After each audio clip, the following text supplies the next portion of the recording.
And you can see we're like just killing the opponent straight up by triggering the burning with the smoldering ribs. Okay, we finally got stunned. And Lionheart has also given us a ton of armor now. So yeah, they're basically just every action they play, they're losing half their life here. Now we have all of these recalled Dances of Blights. We have 1,922 maximum health. It is all beautiful. This is what we wanted. Put Deep Wound on you too. Who cares? Let's put 2 deep wounds on you.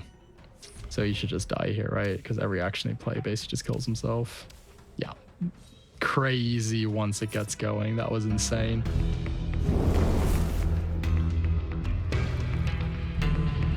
Hello everybody, welcome back to my channel. We're playing Dawncaster again today, and we are playing another new archetype from the new add-on Next of Nightmares. This is the Big Toad Companion Hunter. This is an archetype that I think it's easier to say what's not in this archetype because it includes normal performances, it includes the ritual / voodoo performances, it's got ingredients in cooking, it has, you can even put darkness into it, it has souls, at some point you even pick up totems, then it has afflictions, and obviously the companion mechanic itself. So, and you can even put like recursion into it too if you want to. Yeah, there's basically, it does a little bit of almost everything the hunter does to some degree.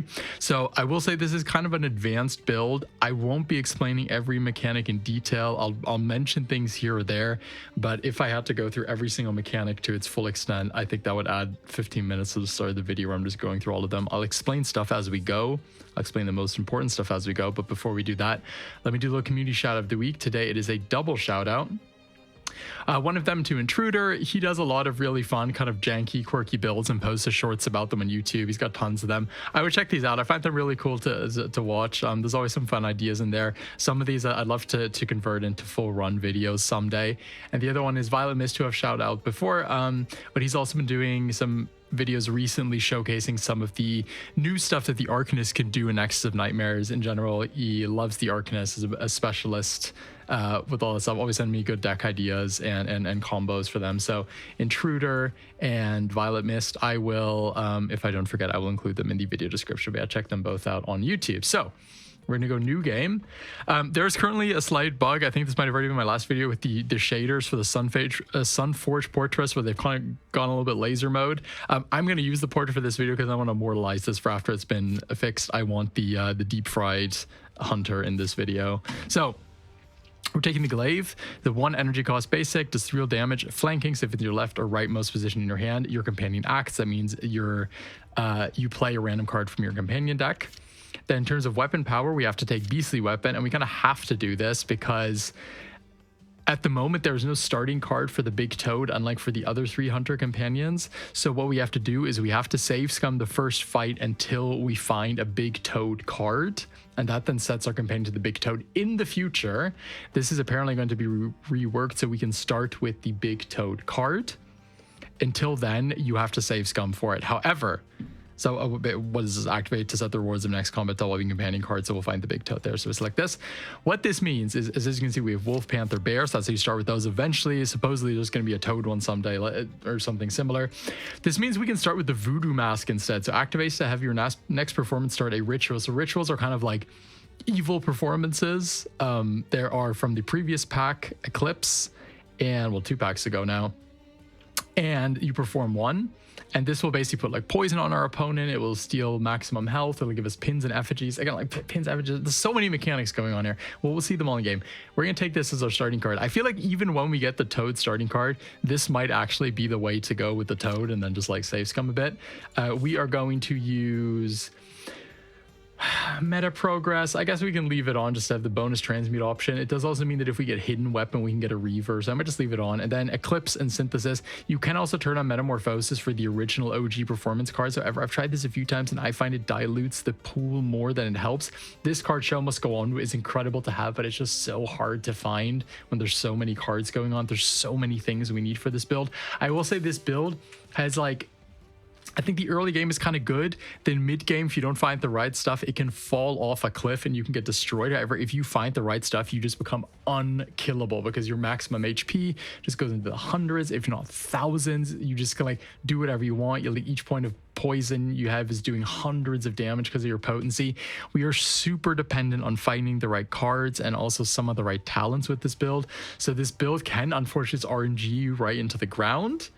But if you kind of know what you're looking for and what to do, you can work around that to some degree. So Eclypse, Synthesis, and we're going to start in the new Canto.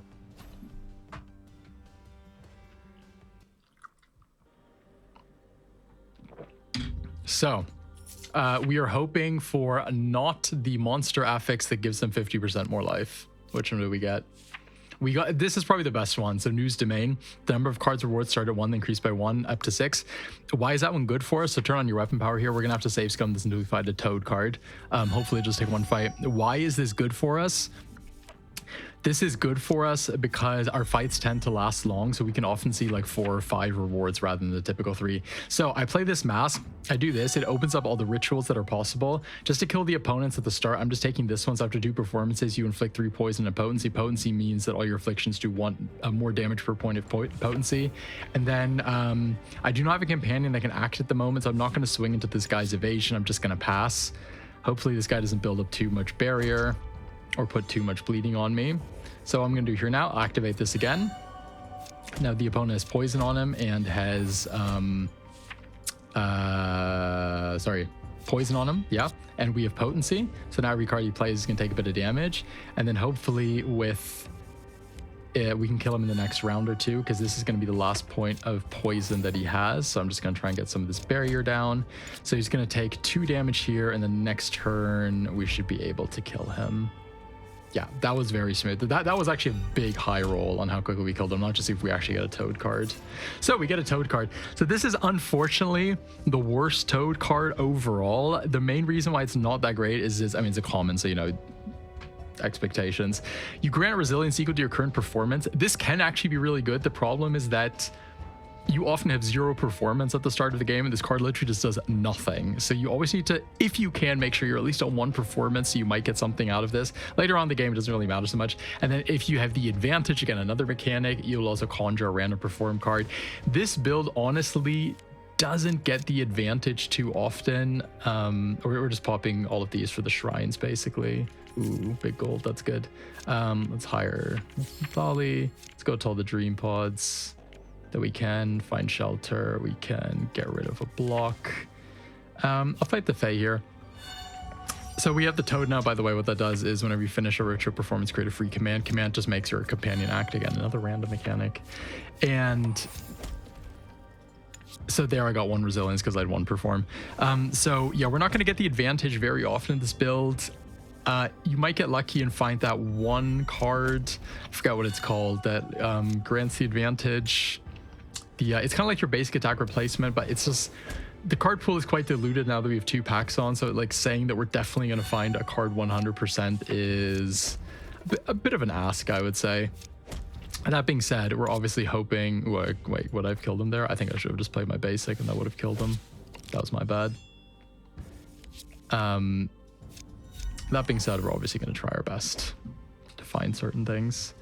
So, 2 cards here we like. Creeping Death, very good to have later on in the game. This comic gain 1 potency whenever you finish your performance is great, but this card is amazing, and I'm very happy we found it early. So it costs blood energy, Dance of Blight, gain Ritualist and potency. Ritualist just means that the next time you perform and it starts a new performance, you will select from the voodoo performances instead of the traditional 5 performances. Again, like another mechanic. Completing your performance returns this to hand is upgradable and heavy, so it does not naturally come back, but you can upgrade this a bunch of times, and that card alone can basically carry you through the entire game. Lost Souls doesn't do anything for us, unfortunately. Infuse the energy of a card. I guess we could upgrade a card, but I don't think we can infuse cards that have blood energy. I don't think that actually does anything. Just to prove myself right, I'm going to do this and it won't do anything, right? Yeah, unfortunately. So let's go to the next dream pod. Let's pop it. Oh, so here we get Compassionate. That is really, really, really nice to have, especially if we can find some kind of healing talent, like Toxic Triage would be really nice to have. Or I mean, the like the frozen stance is really good. What is it called? Served cold. That one is really good once we get our ingredients going. So I play this, we'll gain a potency. I'm going to play these and then finish this. You see it'll return it to my hand. By the way, this build is obviously incredible at triggering Frenzy because we have so many cards that cost blood energy. So any kind of Frenzy card you can pick up if you think you can make use of the Frenzy bonus, this is a good build for it. Scabbard, interesting. Not really something that we need right now.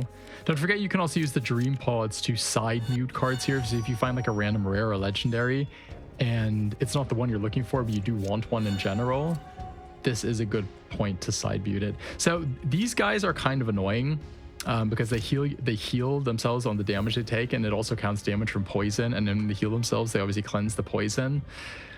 If we had more performance cards going, I might go to make the effigy and the pins, because that way we could reduce this guy's maximum health. However, I think what we unfortunately have to do here is just beat down on him and hope that we eventually outdamage his heal. It's not very sophisticated, but there's no real big like playing around what he's doing here. We also like unfortunately don't have a second affliction at the moment, like burning, that could benefit from our potency.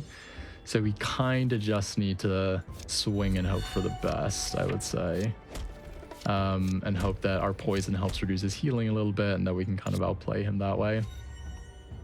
Yeah, if we could get like 1 point of, I mean, he's not doing much damage to us either, right? Because we have this resilience. Yeah, if we could get like 1 point of stagger or burning on him or something, this would all feel very different. But yeah, this guy is often unfortunately quite an annoying fight if you don't have burst damage or divine damage, basically just one shots him. But here I can go up to 1. I think I can just kill him here, right? This should do it. Yeah, so just out damaged him there, but yeah, it's pretty close. It is obviously a lot easier if you have ingredients. So this is tricky. Good boy, I love this card, but we could also get Scour just so we can start creating ingredients from our companion. I might actually take Good Boy. I think in the long run, Good Boy is actually an incredibly good card that really overperforms considering it's a common, because you can just conjure a ton of treats, and with the treats, you can then perform. So I could do this. You get treat, perform 1, garnish your companion acts. So there you go. Obviously, I do want to find quite a few companion cards, so I will say this is a companion that doesn't benefit from having tons of companion cards in the deck as much as others. So it's always whenever you add a companion card to your companion deck, they level up. And a build like Bear, like every single card basically scales off of its level, so it's really potent. However, with this build, there's very few good cards really that scale off of the, I mean, poison coating actually won't be bad. It's like 3 poison whenever you hit with a melee or ranged action. Is that good? I actually haven't tried it on this build before. I might just take it for now. I can always get rid of it later. What I was trying to say is, what was I trying to say? I always get distracted like this, don't I? Ooh, this guy, yeah, he gets his ferocity, so I want to hit him like that first. The Toad has very few cards that really scale with levels, and of those cards, like some of them just aren't that great, I find. I like the one that saps the maximum health. That one scales. But some of the other ones I'm like kind of meh on. So it's not really a big deal if we don't necessarily stuff our deck with this build. So here I'm not playing into his reflect. I'll just let the poison take him here. Very good. And Feeble is pretty good. So this is a card that we could try and side mute with one of the Dream Pods. That wouldn't be too bad. And Feeble I do actually really like. This can be really good. We don't have any souls at the moment. So this doesn't actually do anything. However, I will take it.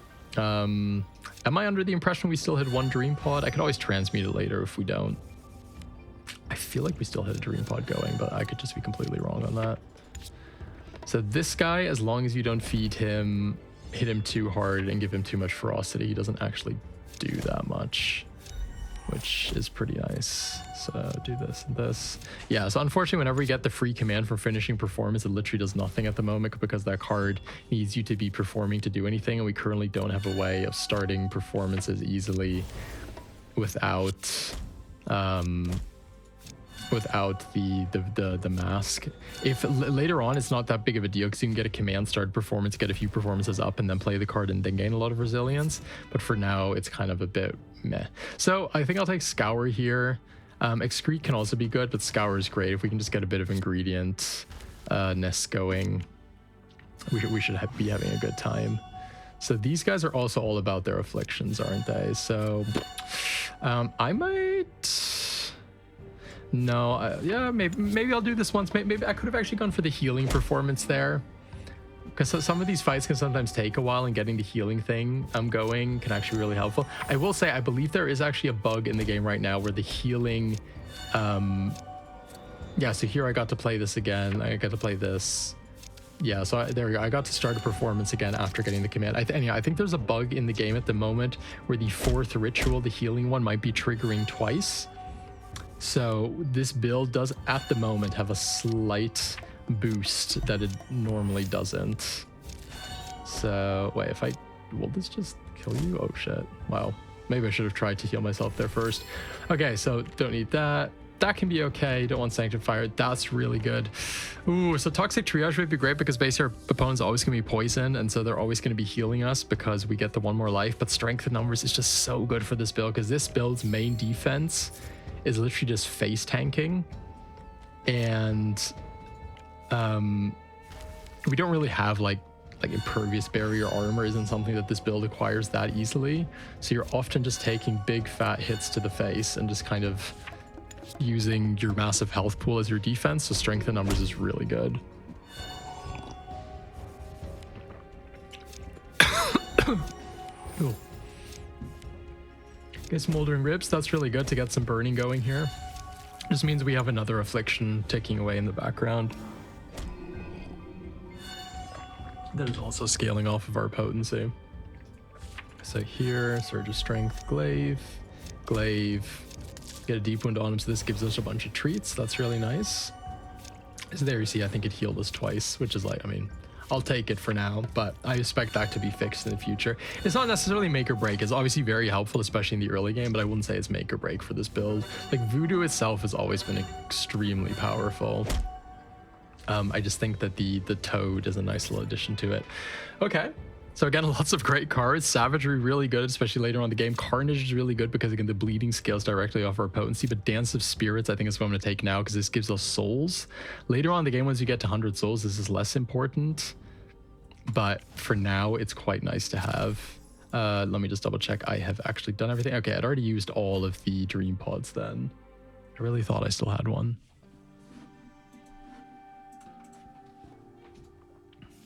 So what do we do here? We're going to go to Nathali. We're first going to pick up our free reroll talent. And then we're going to show our cards. So we have a bit more gold than normal because we found that that companion. So Life Drain, pretty good. This is cool too because it just upgrades it 3 times and gives it recall.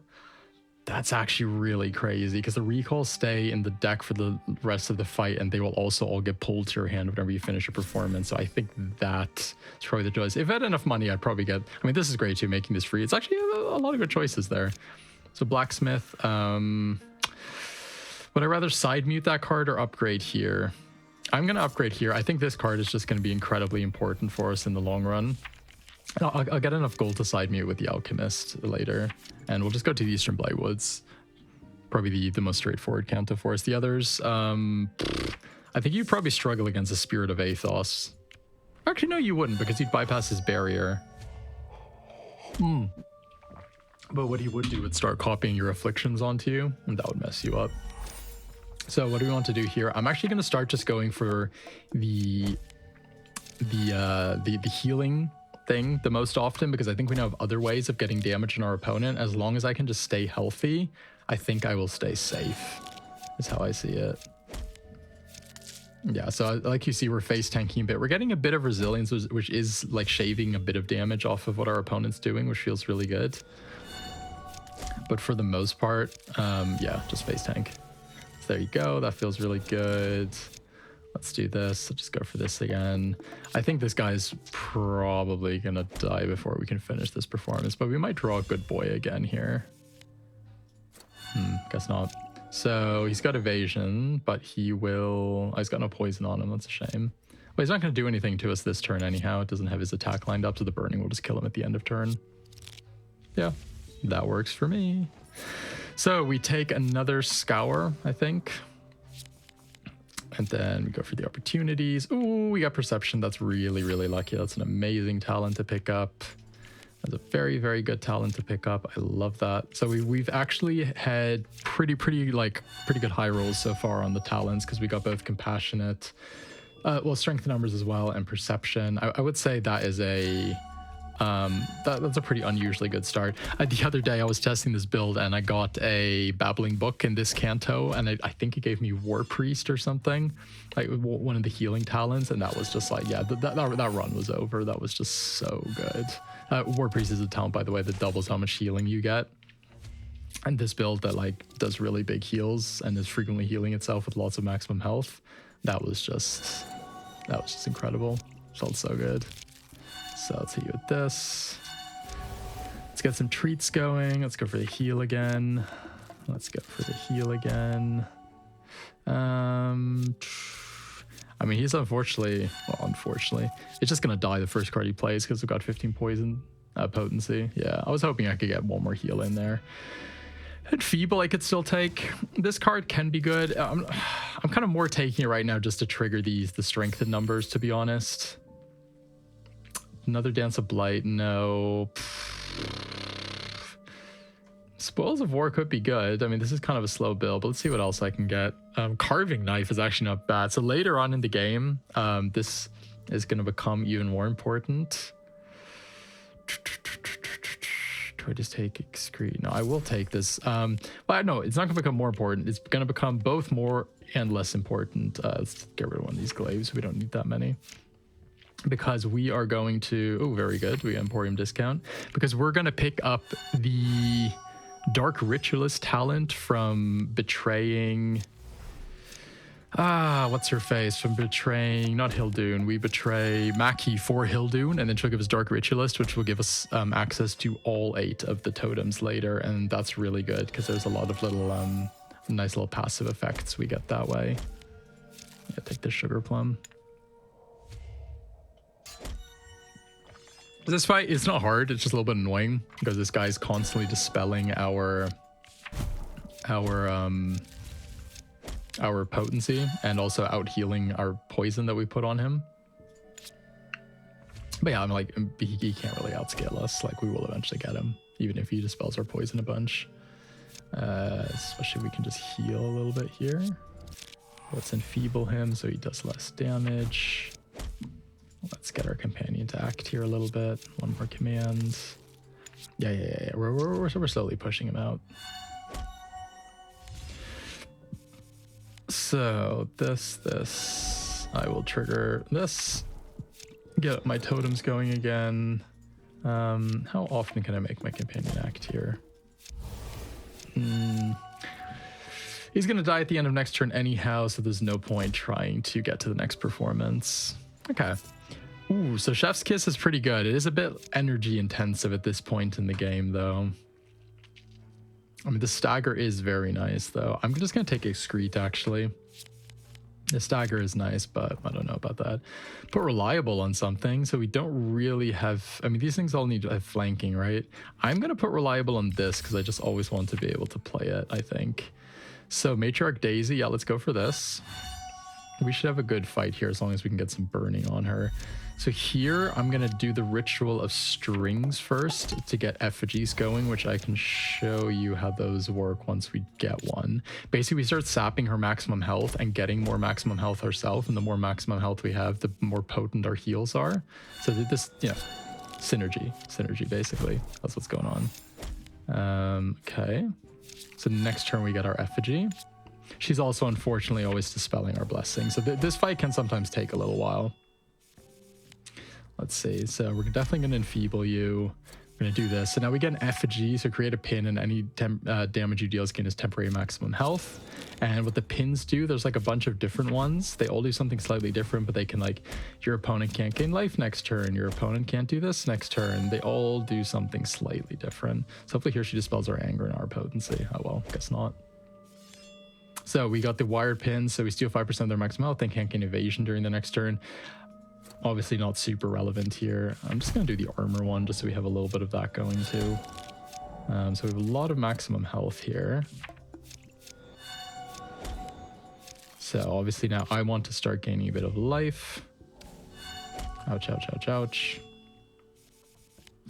Let's start gaining a bit of life, please. So here I can... Yep, here play this and this. I gain a bunch of life back, which is really nice. I'll start another one of these, see how far we get. She obviously dispels my potency again when she will, because I don't have another affliction. She will obviously take a while to die here still. But actually, the Charmed is going to catch up to her pretty soon, isn't it? So let me think. I'm going to try... I kind of want to try and get to the 4 performance here, but I don't think I can. No, because if I play this, I can't play this. Oh no, it is still 3, so I can actually heal one more time here. That's pretty nice. And then what's going to happen next turn? I'll just play this one more time. She should just die to the Charmed right there. Yeah. Okay, so we kind of left that fight as well as we went into it. Ooh, Stone Legends, I'm just going to take because this card is sort of generically pretty nice to have in your deck. It doesn't do anything especially good for this build. Like, it's a great card on set. It doesn't do anything especially synergistic with this build is what I meant to say. But it is just really, really strong. So here I'm just going to take the healing one again. I'm always taking Toad of Spirits, by the way, to get my souls up to 100, but also draws me a random card from my discard pile, which is basically just like drawing a free card every turn as long as there's at least one card in your discard pile. It can also randomly bring back heavy cards, which is nice. So I'm going to put this on my opponent so they only do half damage with their Cannon Blast next turn. There's also always a very small chance where you get the Smoldering Ribs and can garnish them on your opponent because they interrupt them, which would also knock his deadly attack off. But between my resilience and the weakness, let's see, that didn't do very much damage, which is really nice.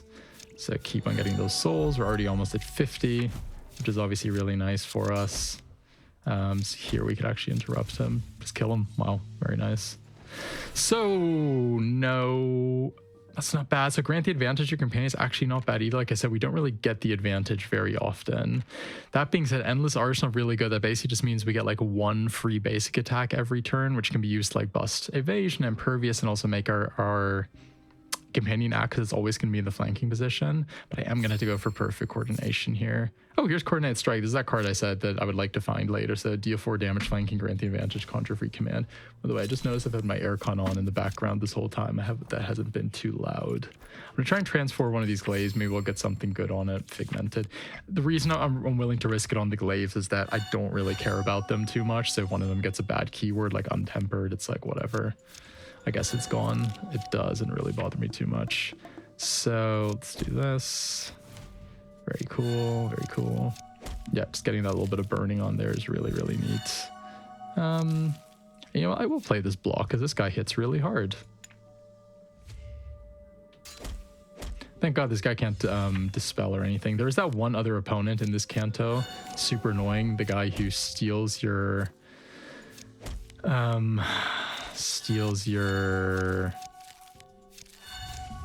your blessings, and he also puts burning on you, so you can steal, like, if he steals like 10-20 potency from you and then gets 1 burning on you, all of a sudden does 20 damage. It is painful. It's not very nice. So I'm gonna heal here, get a bunch more potency. So how much do I have now? Can hit you with this, can start performing again. You don't actually have any poison on you, do you? That's a bit of a shame. But here I can heal myself 1 more time. Very good. And I can do this. So I'll have to face tank some damage here, but I have healed more than he's done damage to me. And then he'll die to... Oh, he won't die to the burning yet. Oh, that's actually great. That means I have 1 more turn to do a few shenanigans. I like that little drum solo. Oh, we got Dance of Life randomly. Okay, I'll play that. That's another card that we actually want to pick up a real copy for later. That was just a conjured one. It's basically like the other cards. It returns itself to your hand, but it heals you instead of doing anything else. So let me maybe fight 1 or 2 more opponents before I choose what I'm going to do with that campfire, because we do have the Emporium discount and could pick up some free cards there if all goes well. So here I'm just going to heal again. I'll do this for the poison, and I'll just do this and get the performances going. So yeah, so much going on with this build. It's really, really fun. It's definitely not necessarily a build I would recommend to someone who just started the game because there's so many damn things going on. But once you kind of have a little bit of an understanding of each of them separately, this build can be really, really fun. Let's see. So we're almost at 100 souls. Then we can start diversifying with the totems, by the way. Using like the armor, the anger one or whatever. And even the zap one can be nice sometimes.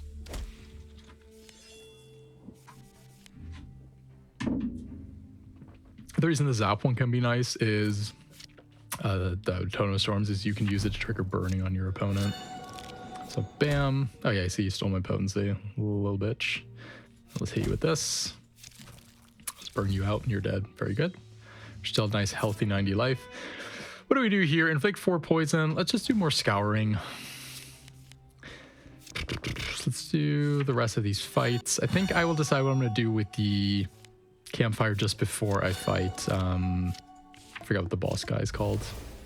Garvin Greaves. That's it. So put a deep wound on you. So bleeding also scales off of the potency here. Afflictions you inflict deal extra damage equal to your potency. So even 1 point of bleeding can really mean a lot of damage, which is really nice. Yeah, and then get all these. Very good. Yeah, so this guy's now in a bit of a bind. He'll probably steal our potency here, but hopefully we can get at least 1 hit in before he does. Yeah, and then we just need to kill him here before the potency triggers on our bleeding. Though, looking at my cards in hand, I'm not sure that's going to be possible, which is a bit of a shame. I'll put weakness on him at the very least.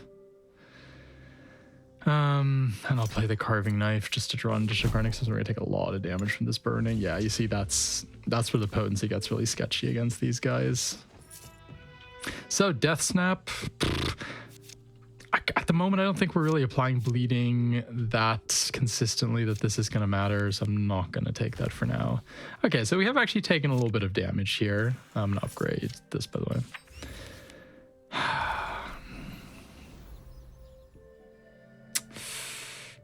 This guy can really burst you down. Like, I could maybe use that for the healing. We're not going to get enough gold to buy anything with Nathalie anymore, so I'm just going to ignore her. Oh, we still have 2 campsites. Oh, I thought we'd already used one. Well, I'm definitely going to use 1 to rest then and 1 to buy. That is great. This card can be really good too if you manage to upgrade it a bit. Ooh, Dance of Life. Ooh, Food Fight too. Whenever you take damage, create a random ingredient. That's actually really sick. That is not a card I've been able to use very often. I'm actually going to take that. That's really good. Wow. Whistle's also good. Yeah, so the problem with this deck is there's so many damn good cards, and what you can often do is you start picking up basically too many of them and you bloat your deck, and then you die because your deck is too slow and you're face taking too much until you can get your engine cooking. You really, really need to look out for that. Like, for instance, this poison coating, I'm already kind of like, I'm not sure I want this anymore.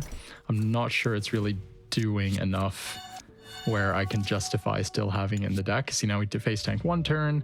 Let's see what he'll do this turn. I mean, he's just getting a bunch of potions. We actually got really lucky there. They didn't play anything aggressive. But that would have been another turn where we could have just face tanked a ton of damage and not gotten much out of it.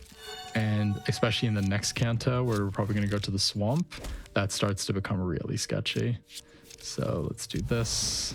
Let's get some treats going. Let's get some healing going. Here, let's get some potency going. Yeah, okay. We're doing pretty well now. Okay, I think we've healed enough that we can just actually start going for the poison now and adding more and more potency just to get this guy dead quickly. He's basically dead already, isn't he? How much can we heal this turn? Well, let's activate this one more time just to get a few more totems out of it. Activate this. Oh yeah, so whenever we're taking the damage, we're getting ingredients from the food fight. That's really cool. It's actually not a card I've managed to pick up. Again, like, there's so many.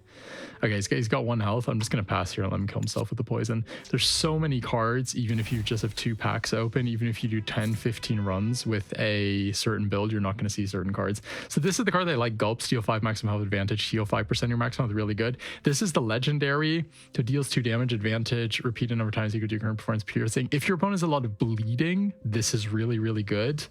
Otherwise, I don't really like this card at all. I'm going to mainly focus on taking gulps and scours, and I'm going to take gulp here. Unfortunately, adding cards to your companion deck does not trigger your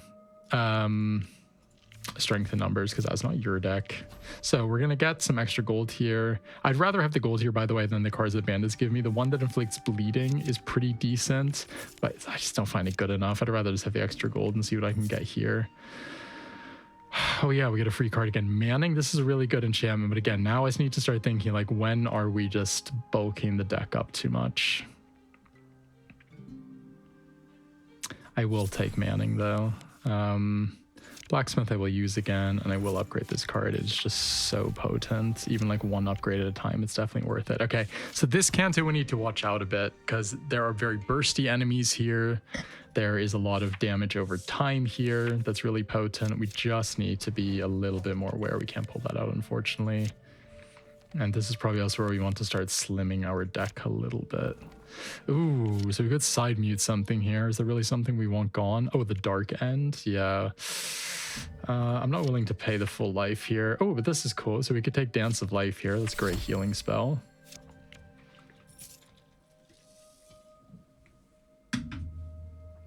This is great.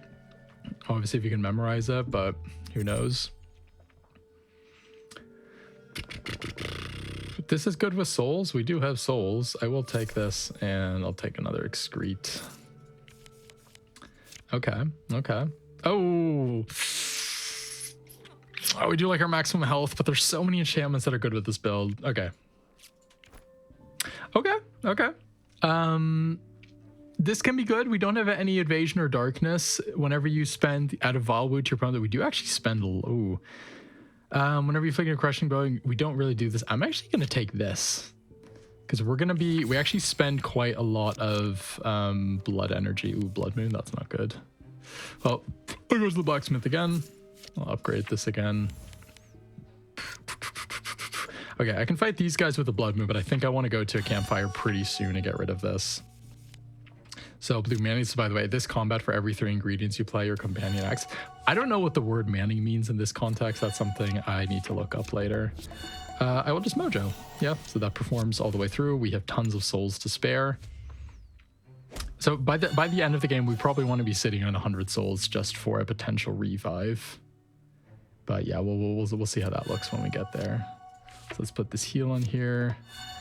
I will enfeeble you. So, I mean, this guy's strength is obviously the heals to full health every life. So sapping his maximum health is really, really good. Stone Legends. Stone Legends, unfortunately, does not trigger strength in numbers anymore like it used to. Those were the days. Those were the days. The easy cheese. The cheese with ease. So I will definitely monolith you. And then the question is really just, can I heal you? Yes, very easily, actually. Okay, that was pretty good. Croak again, but no. I'm here for the ingredients. That's where the real strength of the build lies. See if we can do it again. Yeah, this is actually pretty nice pickup. I think it'll just add another like vector of attack to our build that we don't usually have. By the way, this is an opponent I'm happy to swing my basic attack stat, even though he's re-healing his maximum health, because I'm gaining afflictions via via my companion. So it's still worth swinging into the opponent, if you ask me. So we're gonna go whistle. We're just gonna command. Okay, take a bit of damage here. Oh no, he actually didn't put the brain pain on us. I didn't even notice. So play this. Play this. That'll get us another. Let's just heal. Yeah, as long as we can out-heal our opponent's damage and we get a few afflictions on them, we will eventually win. Problem obviously is when we're not out-healing their damage, like with the bursty frogs. Stuff like that can be pretty scary for us. Ooh, look at us go. Yep, just trying to heal, just trying to heal. Don't look at me. This build has a lot of clicking, by the way, if you notice, because you have like equipment, you have all the ingredients, you have the performances. There's just a lot you got to click on. Oh, we can make something lightless. So I'm gonna put, what do I actually want to make like this? Because if you can later reveal them, you can add a bunch of keywords to it. This already has recall. I guess Figmented would be the next thing we want on it. You know what? Let's make this lightless for now. And then we can see, maybe we can reveal it later. And then we also get that lightless talent. So this, and Stone Legends. So I will get the souls taken. That's very good. And I'll just get the health thing taken. So oh, by the way, here you see Deep Fried Hunter, the new shader update, immortalized in this video. I kind of don't want the devs to fix that, actually. I like it as it is. So play that. Okay. So he's dazed from the big sword, so he gets to play one action here. And then we can maybe try and perform again. Yep. So we'll play this. Turbo perform with our souls. Heal up. Oh yeah, this feels really good. This feels really, really good. Yeah, so we're at the point actually where I should start using other spirit totems, because we already had 100 souls. I can probably start diversifying here into like the anger totem or whatever. Let's see. So I still want to go for the health though. Food fight is especially good in this Canto, by the way, because we're constantly getting poison put on us. Very good. Okay. Let's take another scour. That's quite a lot of scours now. So what does our companion deck look like at the moment? It's a bunch of scours, 1 gulp, 2 excretes, and a puff up. Okay, I'm gonna go to this campsite. I'm gonna remove a card, and this will also remove the Blood Moon, which is very nice. Ugh, this is just 10 damage we're gonna take. I don't really want to fight the warriors until I'm at pretty high health, because they're not bursty, but they have consistently high damage. That's really spooky. So I'm gonna go for the heal, get a bunch of potency here, and add the Vile Wound to our opponent's deck. Yeah, this thing is actually really crazy that we found it. I'm really happy about that. Ooh, I thought the poison would trigger the food fight as I played it, but I guess it needs to be resolved first. That's my bad. Play this. Let's get the healing going. Wait, I can do this, right? I can do this. Get the healing going, get some energy back, then play Dance of Life. Yeah, that's good. Cool. So yeah, as you can see, still no real like armor or anything. We're just face tanking everything and healing it back. Here we just, yep, get all the big heals again. Smack you with this. Oh, that already killed him. Okay. Could have sat on that and gained a bit more life. Oh, this is great. Served cold. So there's 2 of these. There's served cold, served hot. Served cold is 1 that stands inflict 1 frozen and gain 1 life, and every play an ingredient, which is 2 for us because we have compassionate. And then the hot one is inflict 1 burning and gain 1 momentum. I think served cold is overall better for the build because the sustain is more valuable than the burning, because we can put burning on otherwise with like the flambéed ribs or whatever they're called. So I mean, they're both great, but if I had to choose one to always use, it would definitely be the frozen one. So let's, oh yeah, so these are the normal performances. I didn't have a ritual going, so it's now showing me the normal performances. And I'm just gonna go for the card draw one. Sometimes it can actually be worth going for the normal performances because they have, for instance, have this card draw one, but that the other one doesn't. So there are a few things you can get here that you can't get in the other one. That being said, for the most part, we're going to be sticking to the voodoo ones. So what do we want here? Perform. Okay, can burn him here. And I think the biggest upside here is probably playing the carving knife and actually just going for the anger. Yeah.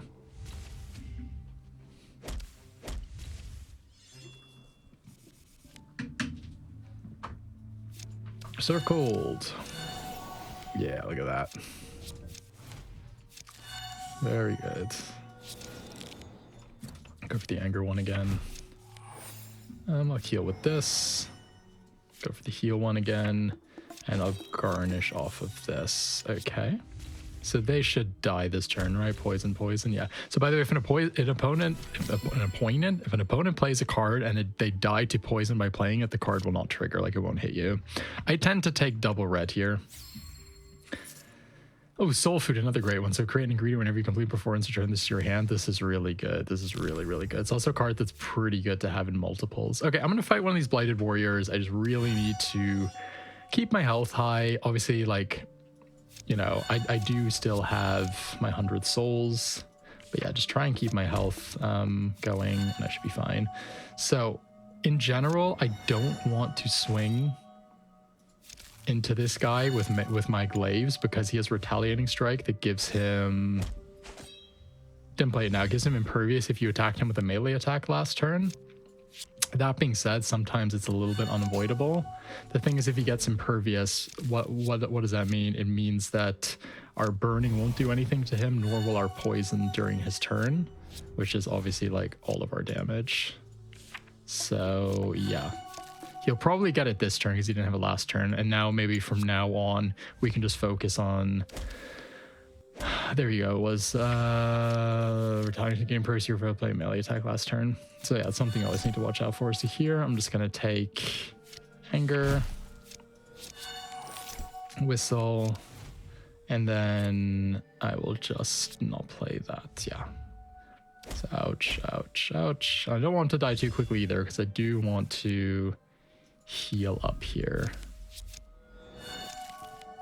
So I'll do this. That will heal me up quite a lot. Then I'll play this, do it again. Yep, there's all the healing. Oh, that feels good. That feels so good. So let's see if we can trigger the burning and just kill him. And we leave the fight with more health than we enter. That's really all we want.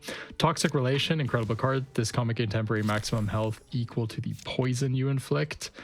Much better imbued than it is floating around your deck because you want it on your person as quickly as possible. Okay, right there I made a mistake. I couldn't cast the poison coating here because I didn't keep a green energy up. What do we do here? We are going to play this. So turbo through those performances. I might start adding a bit of potency here. See if we can get another ingredient going. Yeah, and then we can get that going. Want to play as many commands as possible before we play Good Boy so that we get the most amount of treats out of it. Yeah, so here, I'm just gonna go for that. Oh, I stunned myself. Okay, so this is another mechanic, by the way. Whenever you play ingredients, you get sated, and when you have 10 stacks of sated, you stun yourself. So getting stun immunity as a ingredient class is pretty good. There is that one enchantment that does it for us called Big Eater, but it's basically, as far as I understand, supposed to be there to counteract you just spamming ingredients endlessly because it's pretty easy to set up some near infinite loops. Will of the Jungle, delve and play one of your companions cards. That's actually not too bad. It means we can just have like a one of card in there and then just fish it out with there, which we actually guess we kind of have at the moment with like Gulp. But it does mean that taking that one legendary card is probably a little bit better because if we put a bunch of bleeding in our opponent, we can then just fish it out of the deck a little bit easier.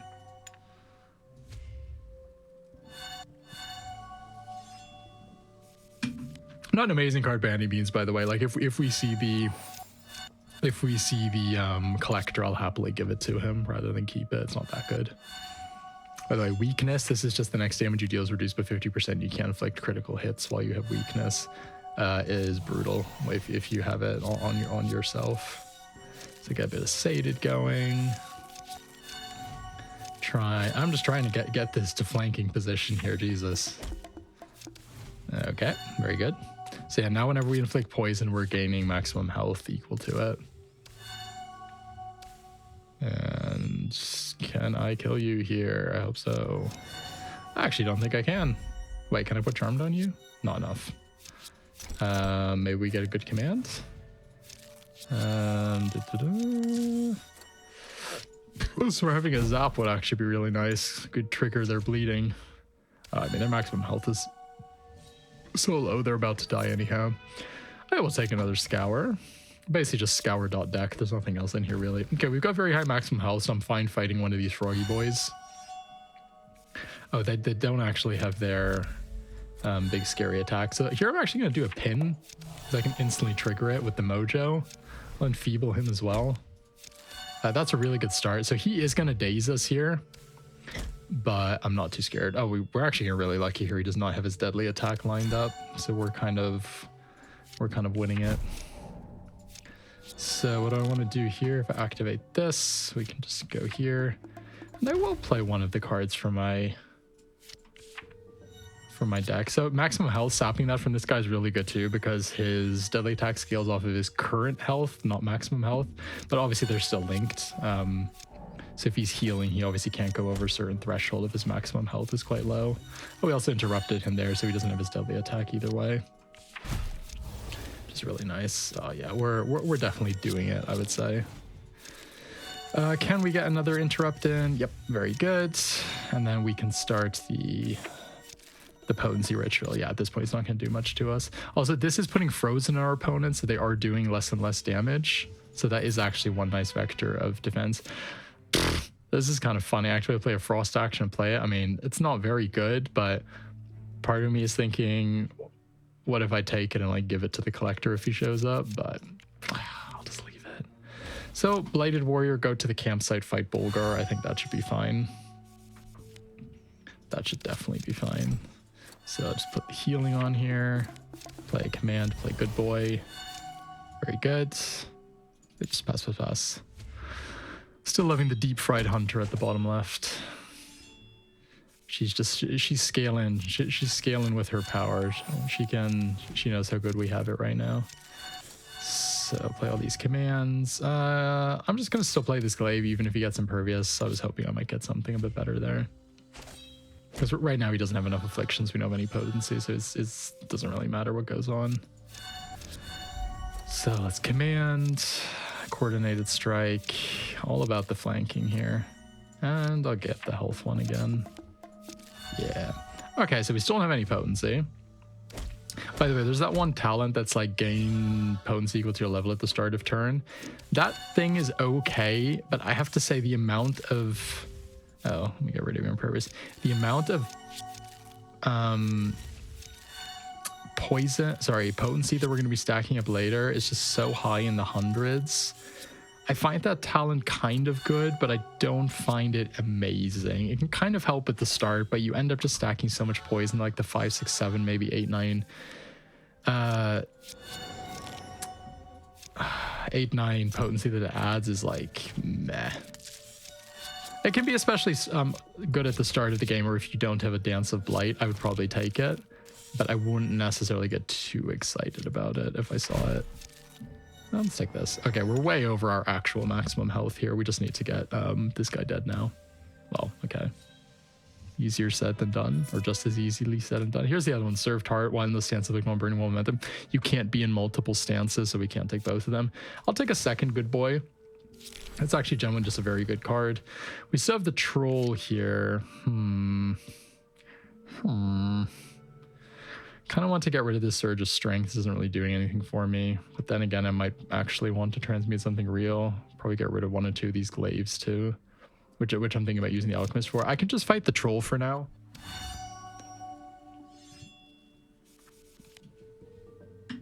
We overall have a pretty good Troll matchup. Because of the pin, we can sap his maximum health, and that also really like fucks him up. So yeah, if we steal some of his maximum health there, that's really good. And obviously he is weak to burning. So yeah, we're getting multiple smoldering ribs, which is really good. And our poison will hopefully outdo his healing from the regenerate. Yeah, and we should be able to just face tank him quite a lot. Get the poison going here. Play this. There we go. Got that now. Get these. I'll just go. You know, I'll actually go for the poison here. Get this going. Get this treat going. Oh, we're at the normal performances again. Okay. We stunned ourselves by a Sated there again. I'd love to get Big Eater at some point. That's such a good enchantment. Oh, this is good too.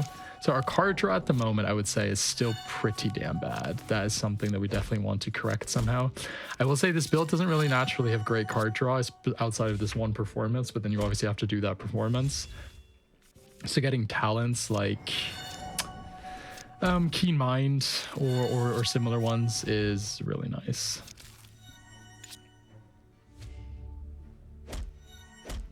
Ouch.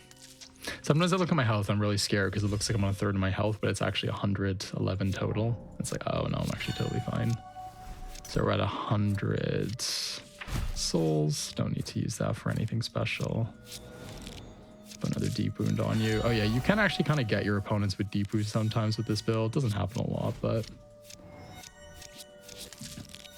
here we are already on 3. Could technically still happen. But yeah, he's probably going to get burnt out first. Is this the one preventing him from gaining life? Yeah, that's really good. Wow, he just got wrecked there. So how much can we heal before this fight is over? So it's 4 deep wounds. Can we actually randomly deep wound him here? That would be pretty funny. No, whatever, he's dead first. Okay, but we're going to this next fight at pretty much full health. Nothing really that interesting here. I guess we could just take this just to have a scrap pile. I don't know, maybe it'll come up. It doesn't harm us having it. I guess I'll just take it. Triggers our strength in numbers. Okay, so we go to the campsite. We're at full health, but we could also get rid of some cards. Because again, I don't want to dilute my deck too much. I'm actually going to use this and be responsible and just get rid of this surge that's kind of just clogging up the deck rather than adding even more crap. And you know what? I will actually go to the alchemist and I'm going to do the little strength in numbers trick where I just buy a few of the potions just to trigger it. Okay, so this is really good. We're going to this fight with 0 Noxious Fog.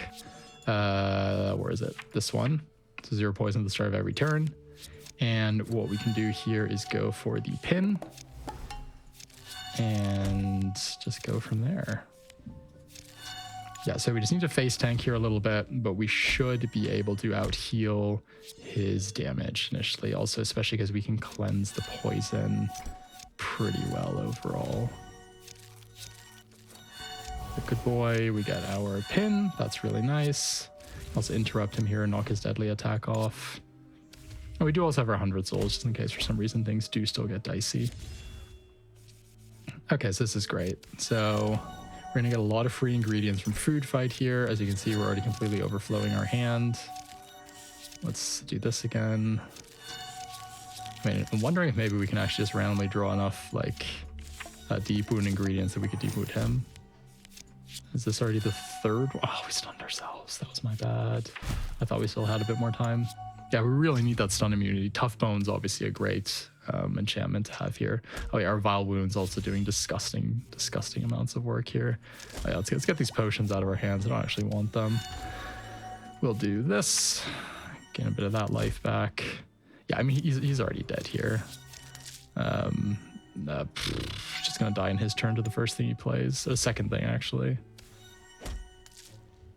Oh wow, I didn't think that would hit me, but he healed himself enough that he actually got that in. Okay, definitely not. That could actually be kind of okay. There's a situation where that's good. Ooh, okay, so false. Oh, these are all pretty good. I mean, if you already have immunity stunned, is kind of nice. This can be good, obviously, the additional 20% life, but we tend to get so much maximum life during combat that this 20% isn't that great. So I'm going to take this just to get another affliction going. Really, really nice to have. Fortune Blood is actually not that bad for this build because we're probably going to take a lot of damage during certain rounds, but it's not really like what we're doing. Again, I could take it in the hope we find the collector, but I'm not going to. No, I'm fine leaving all this stuff. If we have the collector milling about, I definitely take it. So explore the area some more. Okay, so we're going to go to the Vault of the Lightless, one of the new areas. This can be quite scary, but I believe in us.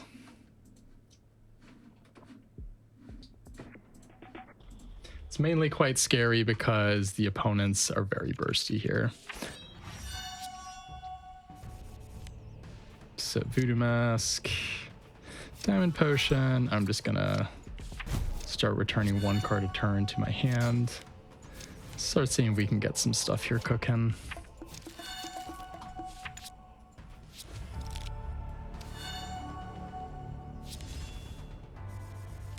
So we're gonna enfeeble you. So this Canto, the food fight is quite a bit worse because we don't just have the poison automatically activating it turn after turn for us. Get the anger going, get their dance going. Yeah, these guys can be pretty scary because they can do a huge amount of damage pretty quickly once they get their zeal skill going, and a lot of it is piercing too, so our damage reduction isn't too impressive here. Let's Clave you, let's command. Get 1 more action in so we get a bunch of treats. Yep, this is all very good. Let's get the poison going. How much more Seda do we have? We can play all of these out. I mean, let's first play these, get this command, and then we'll just do this. And now we're stunned and can pass. Ouch. Yeah, these guys can definitely pack quite a punch. So what's our performance on? Do this to heal, do this to heal. I mean, do I just heal again? I feel like I can, yeah. It's probably safe here. Put a bit more poison on you, and now we can start just gaining a bit more potency. Yeah.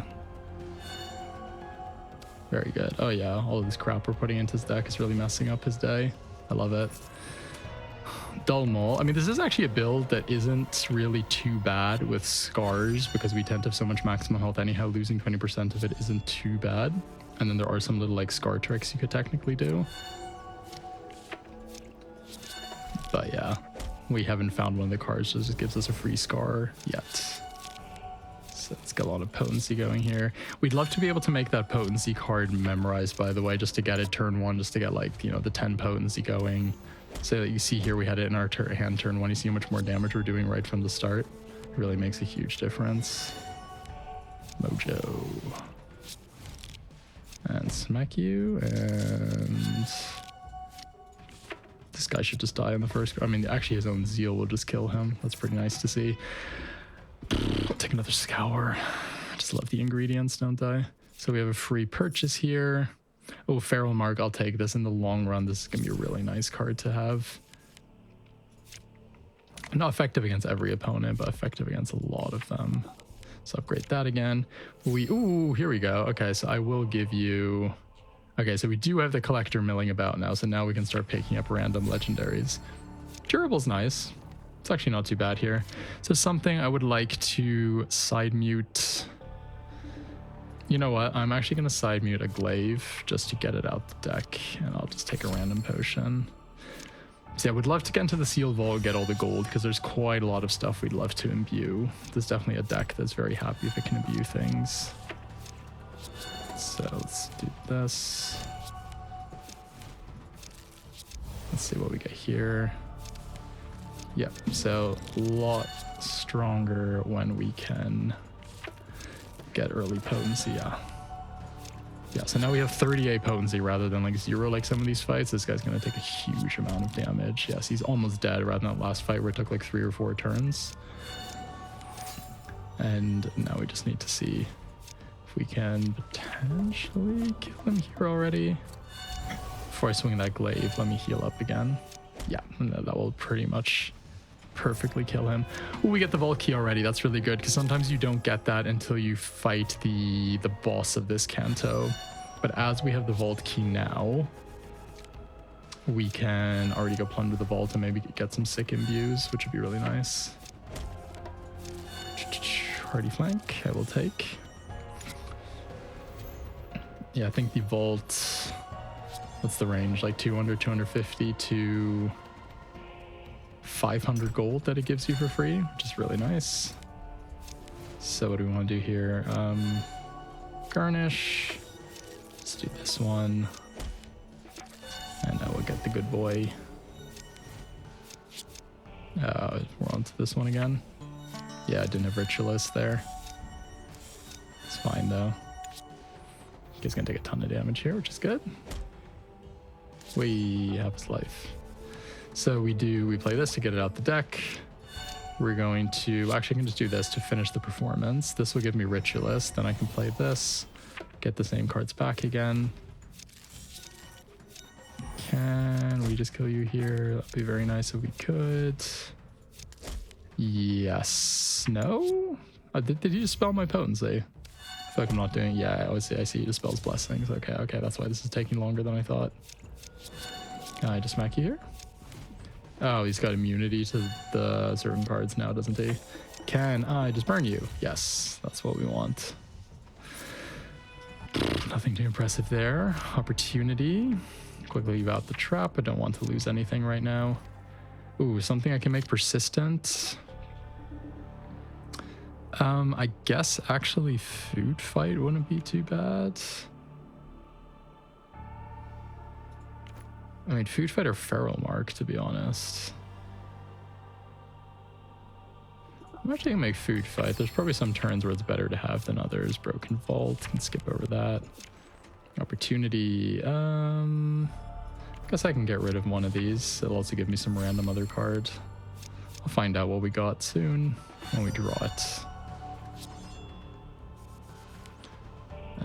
Okay. So here we just want this again, don't we? Yeah.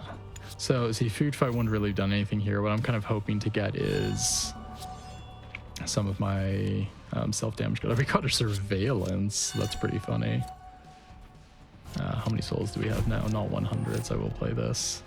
I mean, oh, I guess I could have played that before the Food Fight because that would have actually drawn me.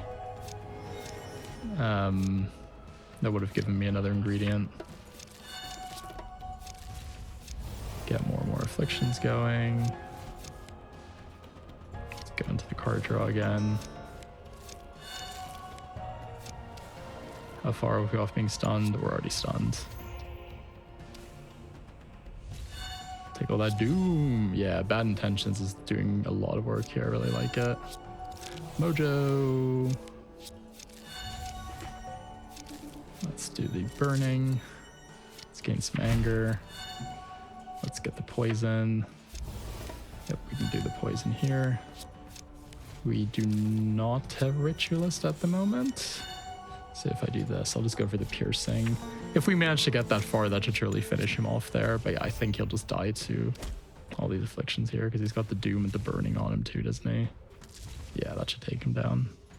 Very good.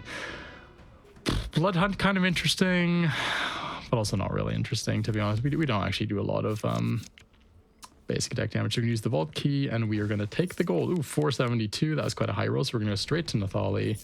What do my cards reveal to you? Anything interesting?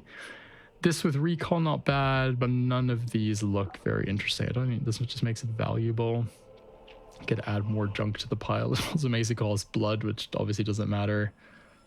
Giving this a Recall, is that... I feel like this is just such a bad card in this deck, really. I need to get rid of it at some point. Let's go to the Blacksmith. Let's upgrade our favorite card, Dance of Blight. I will use you to transmute something, can't I? What about this Knight card? Where did it go? Surveillance. Radiant Assault. I mean, Battle Event's actually not too bad. That's definitely playable. How far am I off another level up? Can I take these guys down before? I might be able to level up before I fight the mini-boss here. At least I'll be able to level up before I fight the boss. So here I'm just going for the poison. Yeah, because I have so much potency already. Ooh, this guy's going to take a lot of damage turn one. That was a really nice start. Ooh, yeah, that was really good. That was an incredible start. Ooh. Very good. I will take another Scour. Don't mind me. Empty Vault. I don't know if you can actually do something in the Empty Vault there. Let's just skip it. Let's imbue an enchantment. Let's start with Toxic Relation just to push our maximum health up as quickly as possible. I feel like that is probably the most valuable thing we can do here. So Perception stops the first strike. That's a great start. Let's do, well, because this guy, because we have Mojo in hand, I'm just going to go for the instant Effigy. And I'll do Carving Knife, just get our souls up a little bit again. We've dipped slightly under 100. This guy can also put a lot of burning on us, so I think we need to watch out for that too. Let's see, we'll get an Anger. We'll get a Heal. We could do Burning again. How many of these do we get? Very good. So how much more? We can play one more. Okay, and we'll go for Piercing for the next one. Cool. Yeah, we don't really have any potency, and he's put a ton of burning on us. Okay. So we're gonna enfeeble you. Get some more anger. I will do this, and this will do piercing damage. That's really good. I don't have red energy left for this. That's my bad. I should have really kept that. Okay, we just have no potency. We just have not drawn the potency cards. It's actually really annoying at this point. There we go. I kind of just want to kill you now. Yeah, very good.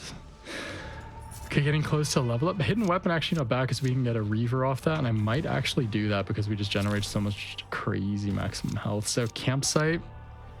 Do I want to get rid of more stuff? I'm actually going to go looking for stuff here instead. Another one of these we definitely don't need.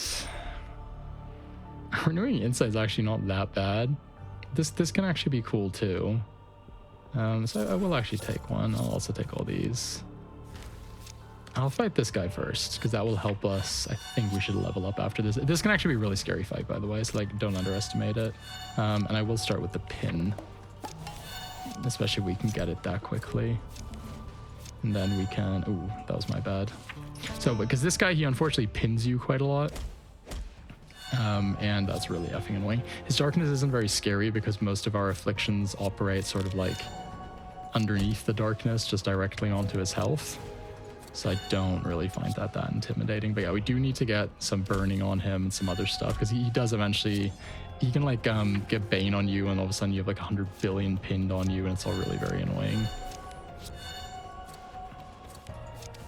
So play this. I will play this over the Enfeeble.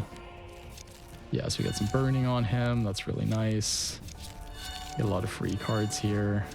Fortunately, not enough energy to play Monolith as well. But yeah, still very good. Ouch, ouch, ouch. Yeah, you see how much damage he can do. It's quite a lot. So, Ritual of Strength. So yeah, we have a lot of maximum health. Oh, this we don't have yet. Now we just actually need to gain some life to do something with it. Get this pin going. Okay, so he stunned this next turn, which is really, really nice. He didn't have Unstoppable, which is a good window for me to start healing up again a little bit. Sap is maximum health. Sapping is maximum health, so this guy has a revive, by the way. If you do this, that means that his revived form will also have lower maximum health, which is obviously incredible. So you're kind of doing double duty by getting reaping on opponents like this. Also, the final boss in this Canto has a similar mechanic. Where he's constantly reviving himself. So any kind of reaping damage, if you literally manage to get him to 0 maximum health, he will just like, it'll turbo through all of his revives and he will just instantly die. Which is obviously very cool. So trying to get back up to 100 souls. I think we're definitely winning the Affliction War here. What do you guys think? We have like 1,355 maximum health. So he's got Impervious. That's pretty annoying. So some of our inflictions aren't doing anything right now. So we just need to break through that and see what we can trigger here. Okay. Okay. Get rid of the Sated. Okay, so this pinned, really annoying. I mean, we are going to get him, obviously. We have so much maximum health, he can't burn through us anymore. Interesting. So this would have been great to get early. This is very good. Slaughter I don't care about anymore at this point in the game. Remove what, do I have anything that's actually unique and good? This? Not really. I would rather get Lionheart because we're gaining a ton of health and that would actually give us real defenses because we'd be able to get armor. Okay, I'm gonna go here, see what we get for free. Meh. Kind of interesting, but also not really. Chop him up can be okay. I kind of just want to get something for strength in numbers, but there's nothing really that fits here very well. Okay, let's take these guys down real quick then. So these guys have, depending on your difficulty, X amount of revives. On hard 6, I think on impossible it's 7. So this is a great place to do the pin, just to permanently lower their maximum health.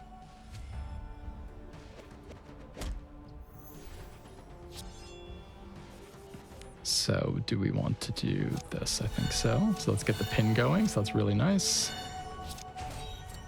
And now we can get the potency cooking. These guys, they don't dispel blessings, but they do dispel afflictions every time they revive. So that's something to keep in mind. So they can definitely dispel your most potent affliction. I should have played the glaive there, it wasn't flanking. So you're gonna have to reapply your poison stuff, but as long as you have the potency on you, you're kind of fine, I would say. Oh yeah, they're always interrupting you with those vetoes, which is obviously very annoying. Oh yeah, Vile Wound's very good. Also putting bleeding on them. Get no veto on us, that's really nice. So we can, let me get this stun in. Well, Daze, not actually a real stun, is it? Get Spicy Acid. Get this. And then this will give me that back, and then I can play Dance of Life just for some health.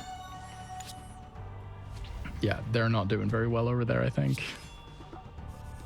Sap another bit of their maximum health. Should have played the food fight first, so I got the most amount of ingredients out of this. So I need to burn through some of my, reset my sated with the acid.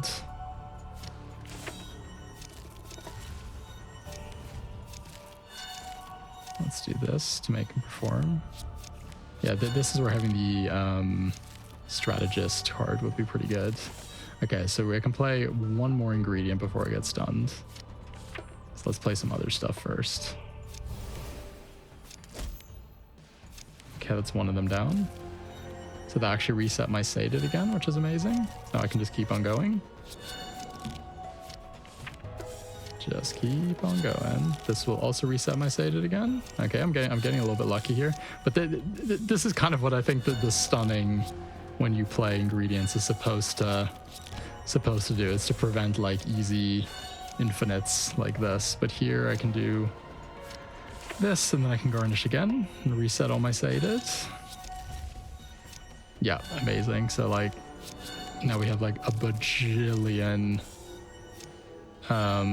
potency, and you can see we're like just killing the opponent straight up by triggering the burning with the smoldering ribs. Okay, we finally got stunned.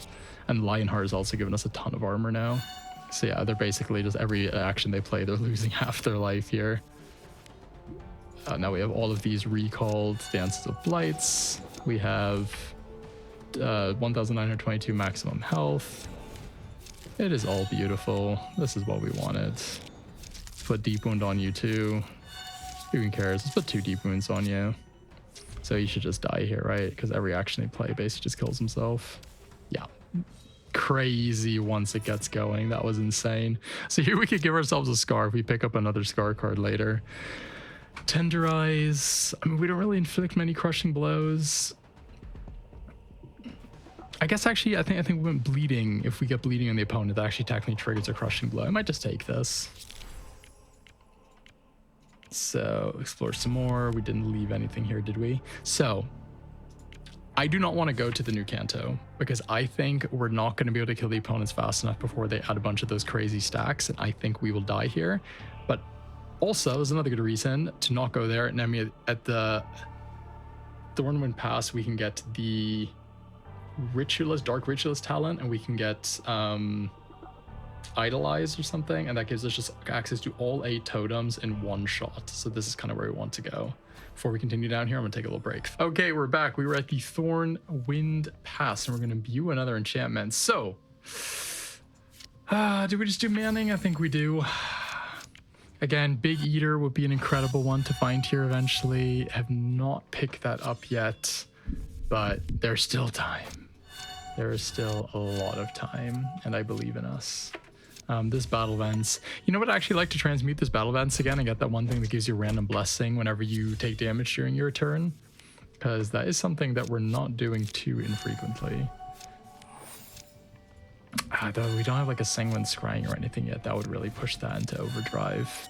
Yeah, even here having the stun immunity would just be really nice against all this annoying Dazed.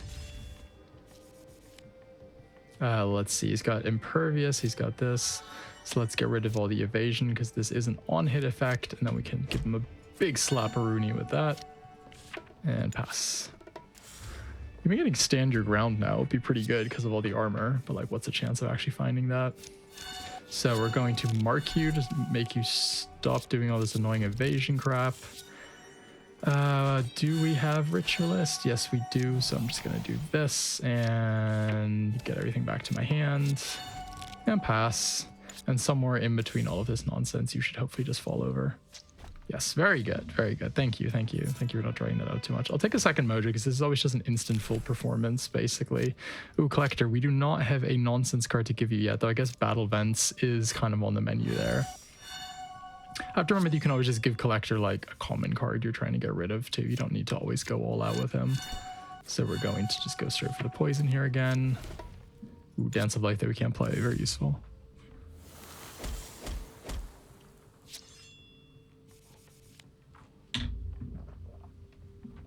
So Ritualist this. Ah, see there I should have played Food Fight probably. Yeah, that would have been a pretty good Food Fight turn, actually. That's my bad. So I'm actually going to heal up here because this lady does actually tend to burst you pretty heavily in it. Like she's not going to kill us, but I want to leave fights with a respectable amount of health if I can. Play this again, and we're stunned. Oh yeah, we really need that big eater, don't we? Yeah, because this bleeding that she puts in you can be really brutal. Though I guess we do have the Lionheart armor. Can't underestimate that. Essential Oils, well, that's something that's a really good card that I can't really be bothered to set up anymore, because that's a card where like you kind of need a decent amount of potions in your deck before it starts working really well, and you also want to memorize. It's an incredible card, like, don't get me wrong, but I think I'll just give that to the Collector. I think I'd be pretty happy doing that right now. So Companion Acts, yeah, a bunch of potency, bunch of whatever. Yeah. You do your thing. You do your thing. Oh, this would have been a good hand for Food Fight. So do this. Get everything back to hand. Do it all again. Do it all again. Oh yeah. Oh yeah. Oh yeah. Oh yeah. This is it. This is it. This is it. This feels good. This feels good. Even with all that healing, can't undo the poison. That is so good. I'll take another gulp. I do love gulp. The maximum health percentage heal is really nice. Transform something here. Oh yeah, the Battle Vents. That's what we want to transform. Maybe we can get, we didn't get it. Radiant Surge is kind of funny.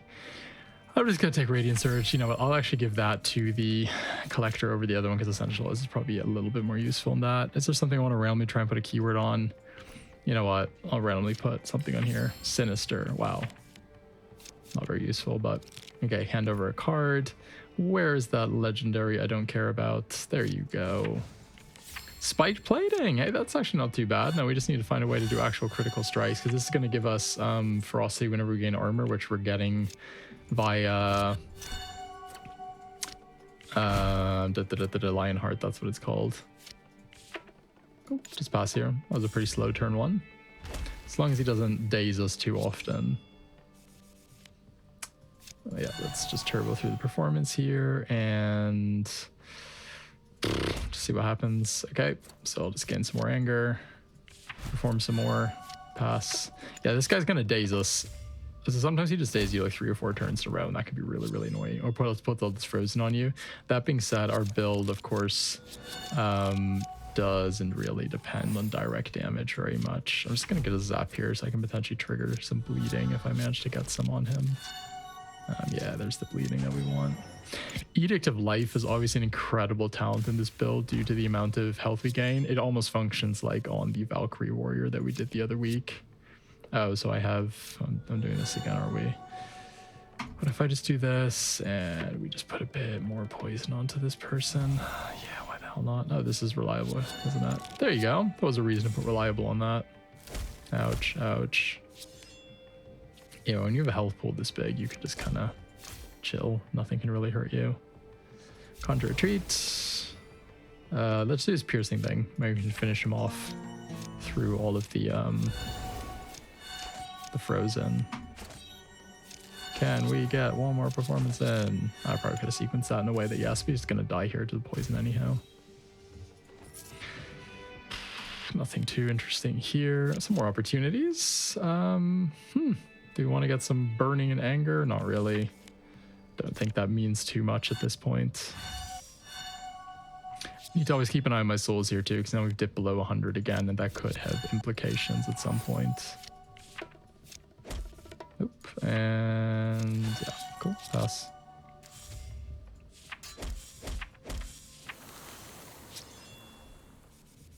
So 1, 2, Pharaoh Mark. Let's burn ya. Let's spicy acid ya.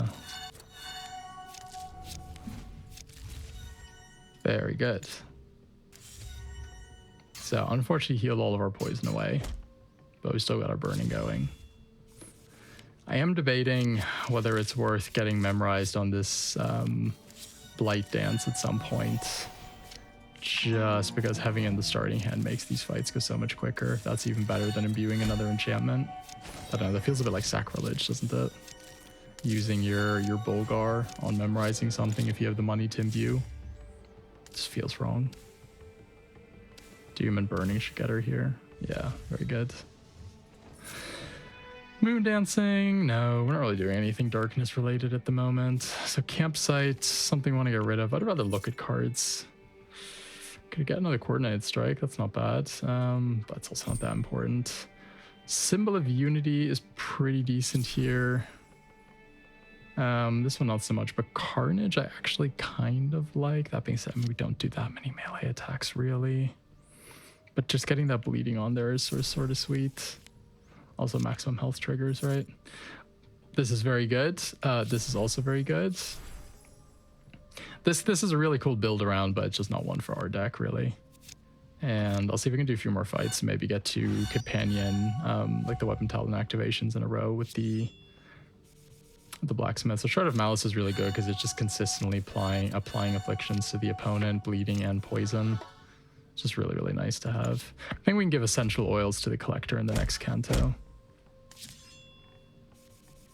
So let's see. We can get some stuff going here, right? Get Burning. Yeah, I think the thing is with this, we're just never really doing crushing blows. Like I said, I think that you can, bleeding damage does trigger a crushing blow. So if you do like 1 damage but like 20 bleeding damage, I do think that counts. And we have a Rattler here actually. Oh, but I stunned myself again. Yeah, I'd much rather have Big Eater than Tenderize. But I could technically imbue it for free if I actually just sit on it for a moment and try and spam a bunch of ingredients. That might actually work. But I think we're just accidentally going to kill our opponent here. We're just too powerful.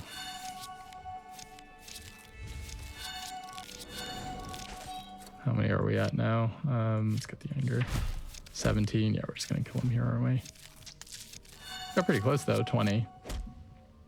We could probably do one of the bigger opponents, but maybe actually even on the boss here. Ooh, yeah, let's take another gulp. That's not bad. Rune for Yeti. So we're pretty close to getting our Dark Ritualist. So 1, 2, whistle. Get the poison going, get the companion going, and pass.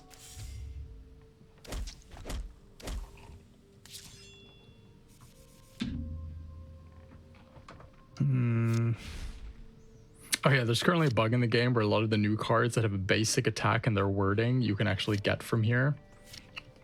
But we're just gonna ignore those for a moment. What did I actually want to get from here?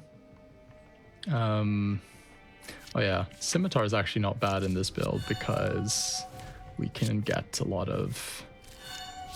we can get burning from them. Yeah, so there you go, there's some free burning.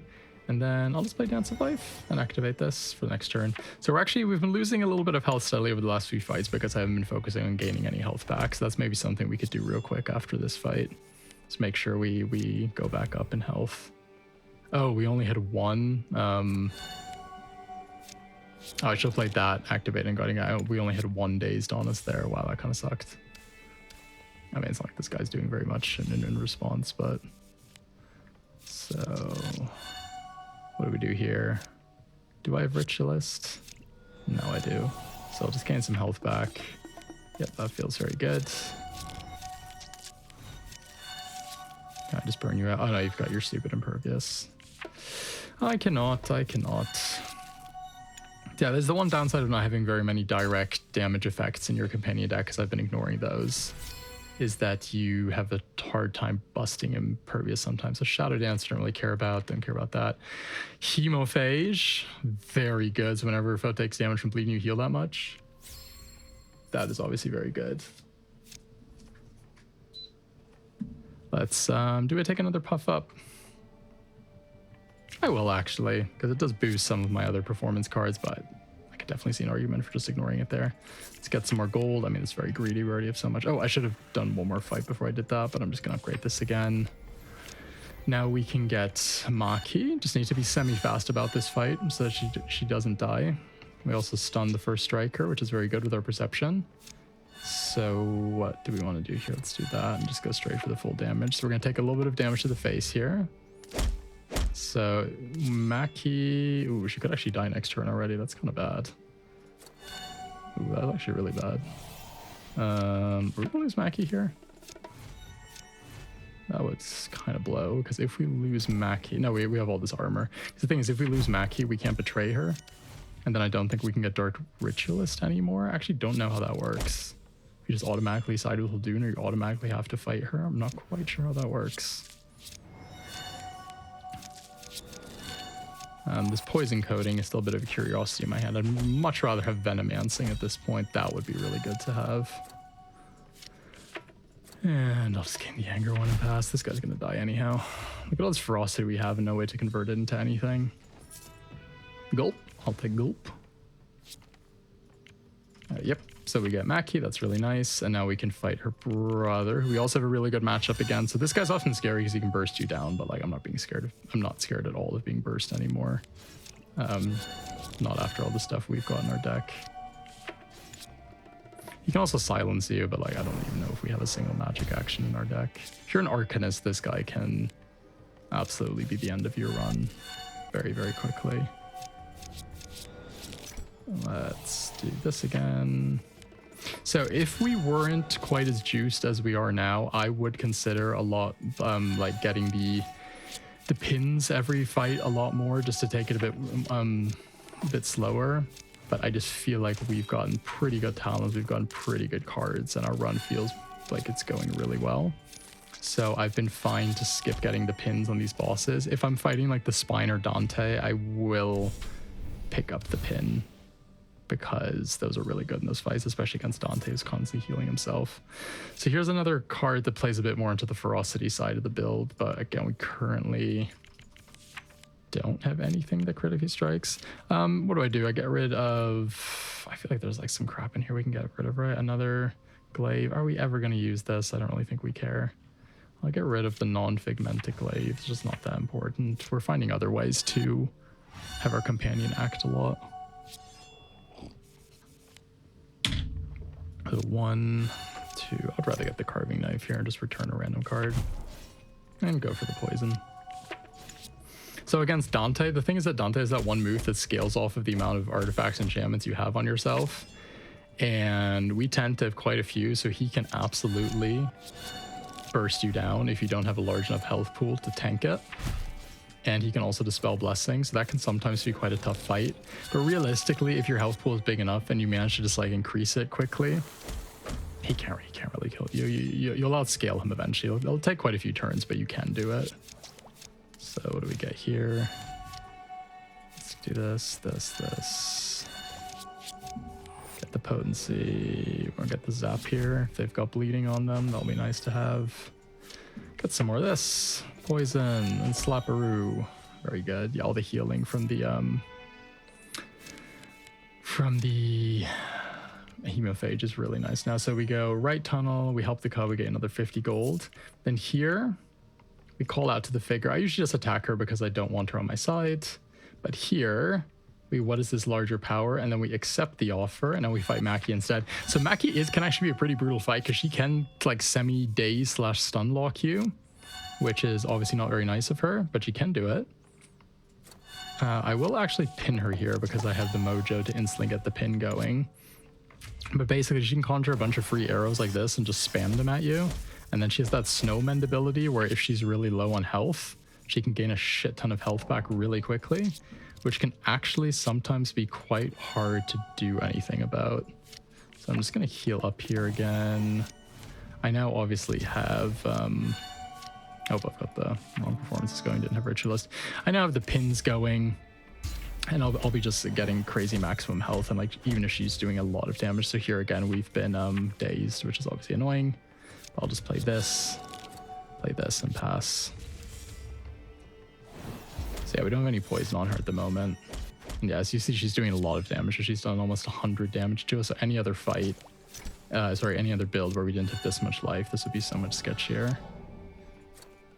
Let's just gain one of these. Got a critical strike. It's bleeding going. Got a bunch of performances going. This is all very good. You know what? Let's actually just get the health going. Come on. There we go. And now we are stunned by ourselves. I still love to get that big eater. Might actually side transmute the oh, that was maximum health regaining. This is insane. Yeah, I'm not finding it naturally. Gain 5% recurrent health. Maximum health. So that doesn't really matter. We're pretty much always at full with that. Nah, I'm fine with this.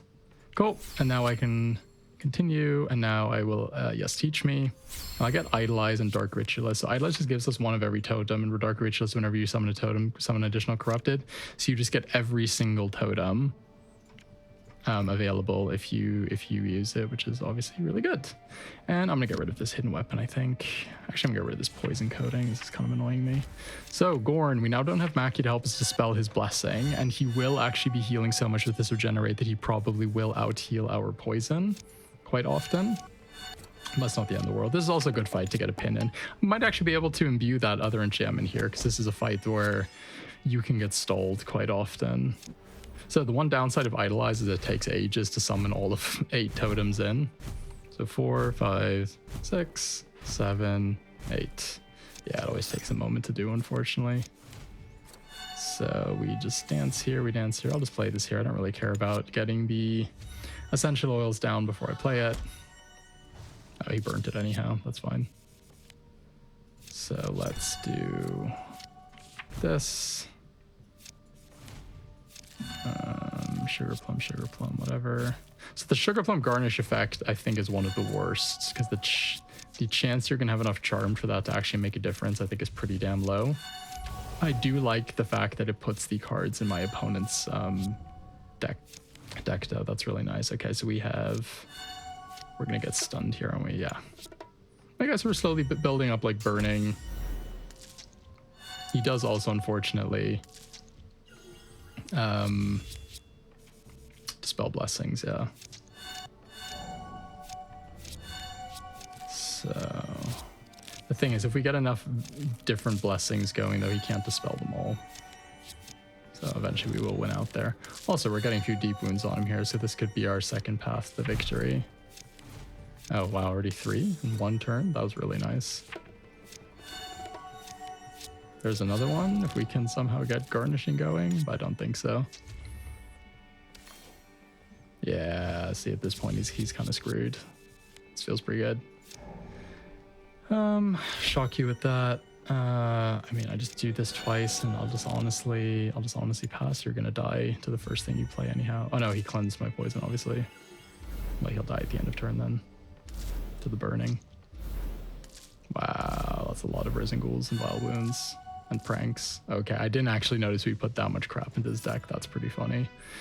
Creeping Death, very good. Gain 1 potency whenever you finish performance. I mean, like, I don't actually know how good that is because we're gaining so much potency so quickly, but it's definitely not bad. Oh, I forgot to click on you promised me great power, and she would have given me the full amulet. Okay, so you can go Hall of Silent Saints, but then you can only fight Rathel, which is a bit sketchy because we're a bit of a slow build and we don't want to take too many of his edicts. You can go here, but again, slow build, you suffer a lot with the seals. The Obsidian Garden is like a pretty safe, easy place to go with this build.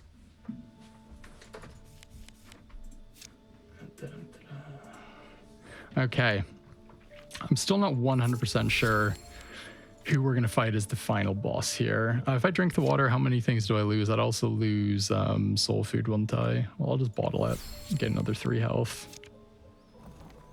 Ooh, we could like mega transmute something here. Broken amulet, I guess, because I don't really care about it. Or essential oils even. It's a broken amulet. What could we even get? Gift of nature? Who knows? Maybe we'll pick up some kind of cool monster card in the last moment. Nah.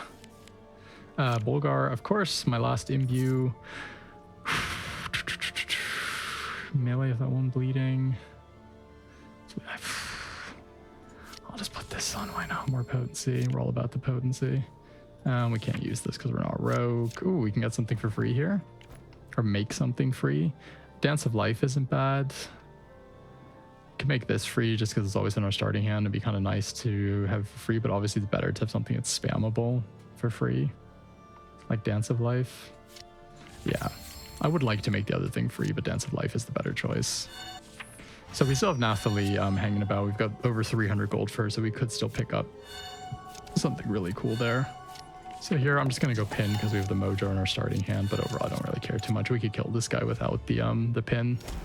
Just nice to have as insurance, isn't it? And oh yeah, we want to get rid of this greed eventually too. And obviously don't eat the gift of nature. Don't eat the big apple, the veiny apple.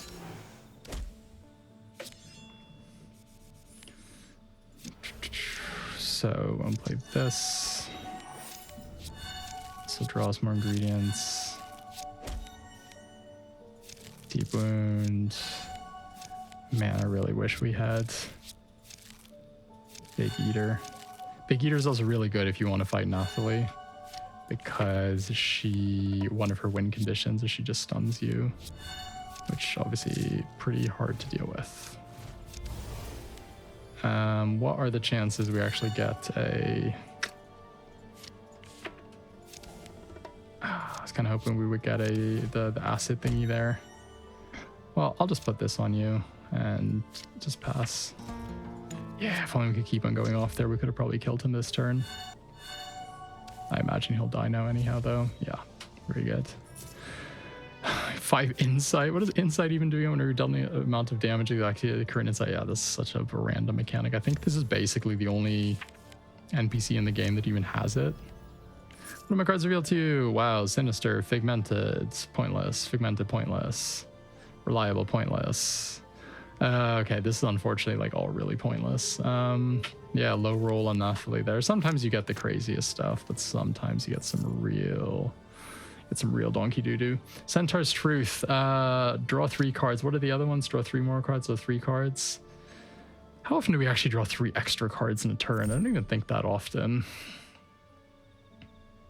Another soul food. It's actually not too bad. Slay a foe with less maximum health to your souls. I will actually take another soul food. I quite like that card. Is there something we still want to transmute? I guess this greed into Sanguine Scrying. Is that like our first card draw? Our deck just has 0 card draw, doesn't it? Blackroot Giant. So this is like a mini boss. It's not really a mini boss, but I don't think you can even proceed the Canto without killing this dude. So in my eyes, he's definitely a boss. So this is also an opponent that really suffers from having low maximum health because his deadly attack scales off of his current health, I believe. Does quite a lot of damage, but it's just a melee attack, so you can just avoid it by having evasion. So it's not really that scary, to be honest.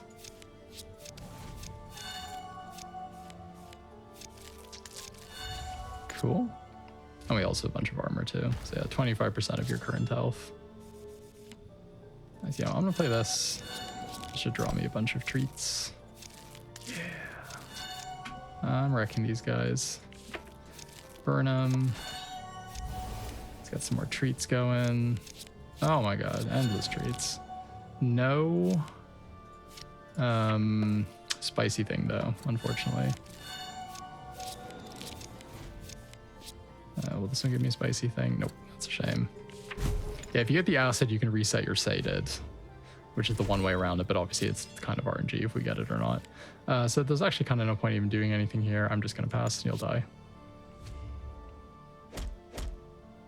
Very nice. I'll take another gulp. Heal 20% of your maximum health. That's really good at this point. Fungimancer. Very squishy, but also very potent boss. This is actually a really good one to food fight on because I think this guy puts a bunch of poison on you, so our food fight will trigger a million times.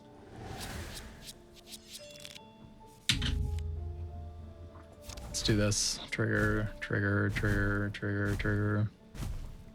Blah, blah, blah, blah. It'd be really good if they sped up this animation, or they could just continue playing in the background whilst it's going on or something. That'd be really neat. Let's heal, let's heal.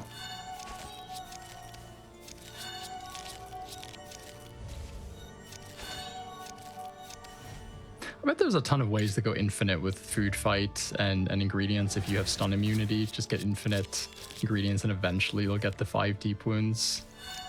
I'm sure there's tons of ways to do that. Definitely not an ingredient professional. I am a fan though. Bet there's a build somewhere on Blightbane about that. What am I even doing here? I'm just gonna pass. You're gonna die anyhow at the end of your turn. At some point, you don't need to like play out your turns for a million years like I do. You can often just pass and your opponent will die anyhow. Wow, these are some really bad end of game cards. How often are we returning cards? I guess the totem is doing it once per turn. Let's gain a random legendary. A second gift of nature. That's cheeky. I'll take another gulp. If we see the collector, I guess we give him one of the gifts. Probably the best thing to do here. So one, these guys get evasion, so I'm gonna mark him and pass.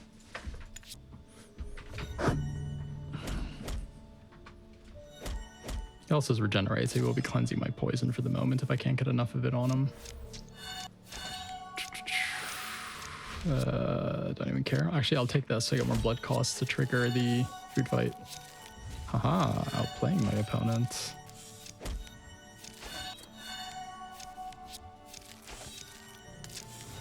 One, two, and another deep wound, and another thing. And pass. If you could somehow get blessed in this build where you double your blessings at the start of turn, that would be pretty good. It's good to get that potion out of the deck too. That was just clogging it all up, wasn't it? One, two. Eat this, ate it. Eat this. I should probably start playing with keybinds more. I feel like especially with builds like this where you have a lot of stuff pop up on screen that you have to select.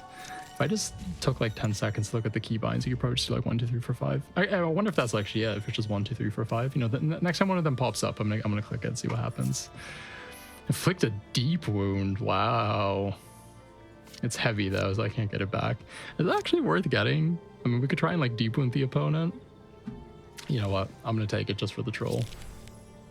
Because we do already have ways of applying deep wounds with the garnishing. Maybe we could take down Dante with it or something. I'll do this, this, and this. I'm just gonna skip the pin here. I don't have the mojo in hand, so I don't really care. So again, our card draw on this build, very, very bad. It'd be really nice to have found the Keen Mind or Insatiable Curiosity. But I can't always pick what you want. So this guy has... Okay, so we can't actually do this to him. Which is obviously a bit of a shame. I'm not going to play it anyhow, just because it's free. Yeah, it's nice that these immunities don't really work against Affliction. So if you're an Affliction build, you can totally ignore his immunities. Well, not totally, but mostly. Bum, bum, bum. Okay. One deep wound. Eat the sated. Swing the glaive, play the command, start dancing. I do like the idea of this Voodoo Hunter, that your opponents, you know, they're these like massively powerful beatings from who knows where they're from, space or whatever. And you just start dancing around your little totem pole on the floor and eventually kill them. If I were Dante, I'd be incredibly confused as to what's going on.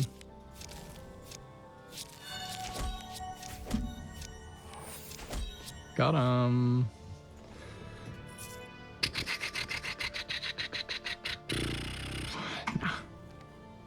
Okay, only one more of these to go. How far are we up on a level up though? Pretty far, right? Yeah, I don't think I'm gonna wait around and try and kill the other trash mobs here because we can just go on to the final fight. So there again, I went for the pin just because I had the mojo in hand that I can instantly turbo through all 5 performances. So let's get this and this and this and this and this and speak pass.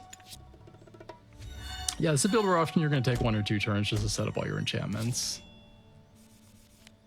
So what is this then? This is on hit. Yeah, I won't be able to use it, unfortunately. Let's do this. Let's get the pin going. That's good, boy. Gain more and more potency. Let's get all that sated going. Wow, okay. Let's do... How much sated do I have? Okay. Do 1. Interrupt there. I can still perform once and pass. Okay, should take a decent amount of damage here. Actually, well, not that much, but 1/3 of his life or so. Wow, actually almost half. Okay, so I will daze you now. I'll pin you. Play this essential oils. This and play that, and hopefully you just die during your turn. Yeah, very good. Nice. Okay, so that is the base run done. Now we just need to choose a boss. So Fox gains a ton of barrier, which you don't care about, but a ton of regenerate, which are really bad for us. But she's also a little bit of a slower fight, but she also wrecks your enchantments and stuff, so that's tricky. This guy we're kind of good with because Affliction, he starts at half health, and you first initially, if you're doing direct damage to him, you need to like do damage to him. That'll initially heal him. It'll break his enchantment, and then you kill him again. So you kind of have to kill him like 1.5 times. If you're an Affliction build, though, you can just start killing him from the get-go. Essentially, he basically starts at half health. The problem is we're doing like a little bit of direct damage and a little bit of not direct damage, so we're kind of like stuck in between. That being said, we'd be really good against his reaping damage. Rathael, the problem is these edicts, we're gonna have to choose quite a few of them. If we had Body of Steel, you can do this gimmicky thing where you get like 1 reflect and a bunch of armor, like with Lionheart, like we do, and then he'll be like, do damage equal to your maximum health to you. You have like 500 maximum health. It bounces off your reflect and it just one-shots him instead. I usually go for Dante here because we can face tank most of this, but I'm kind of wondering to what degree this would actually work really well. But you know, I don't think I'm gonna risk it now this far into the run. I feel like that would also be a pretty decent fight though, because his reaping damage wouldn't be too scary because we get a lot of maximum health and we can just undo it. Dante obviously has that ability that scales off of the amount of artifacts, etc. we have, so we obviously want to avoid taking too much of that to the face. So this is a fight where we definitely want the pin though, because we need to up our maximum health, and reducing his maximum health is really, really beneficial. Oh, that's great. Yeah, I'd love to play that first. So yeah, get all your stuff set up. Like, don't be scared to set stuff up. This is actually a fight where I think I could get Tenderize imbued, just because it tends to be quite a slow fight. At least with our build. Got a treat going. So he does Dispel Blessings, and we are going to lose our potency a few times, unfortunately. And we also do not have the Big Eater for the stun immunity. Oh, that would have actually been a reason to fight some more of those trash mobs, huh? So let's sap this. What is our performance currently on? Nothing? Okay, well then I'll just do this. Get some more potency. He also gets all this, what's it called? The ward at the start of turn, which can obviously be very annoying for us. But we are inflicting so many small afflictions over time that I think we burn through the ward very quickly, so it's not really too noticeable. Okay, so there you go. Unfortunately, his healing at the end of turn is probably going to undo our poison quite a lot. Wow, so our armor there actually absorbed a shit ton of that damage. That was really cool. And he did not dispel our blessing. Oh my god, wow, we just killed him there, I think with a massive blow to the poison. That actually went way better than it usually does. That fight usually takes like a little while. So we could either try and fight Nathalie here. I personally, without Edict of Life, I'm not sure we're going to be able to scale quickly enough. I just don't think we're going to be able to kill her second form. So I'm just gonna go for the spine, the traditional fight. I don't think we beat Nathalie there. If we had Edict of Life, and maybe we'd picked up a few monster enchantments with the card Voodoo along the way. But with our current build, I think that would be a bit sketchy. But the spine we can definitely take. So I'm just gonna fight El Tradicional. So this fight can also be a little bit annoying because this guy gains Impervious on his turn. So our Poison and Burning and Doom isn't going to do anything to him. So we need to basically kill him with Poison. Oh, we can eat these Gifts of Natures now, at least one of them. Actually, after this fight, we can eat the second one too, right? Because there's not going to be any more... There's not going to be any more creatures after this that are going to drop anything. So... Yes, this potency is basically just for the bleeding during our turn. Again, these guys impervious. I wonder, is there a pin that blocks the opponent from getting impervious? I actually have no idea. Should I put a deep wound on him? Yeah, that's pretty funny. So we already have... Oh, I should have actually gotten the pins going to reduce his maximum health. Is it too late to start doing that? One Jinx, very annoying. Oh, so this got randomly returned despite it being heavy via the totem. That's actually very nice. I'll get this countered. Just got a second one of these.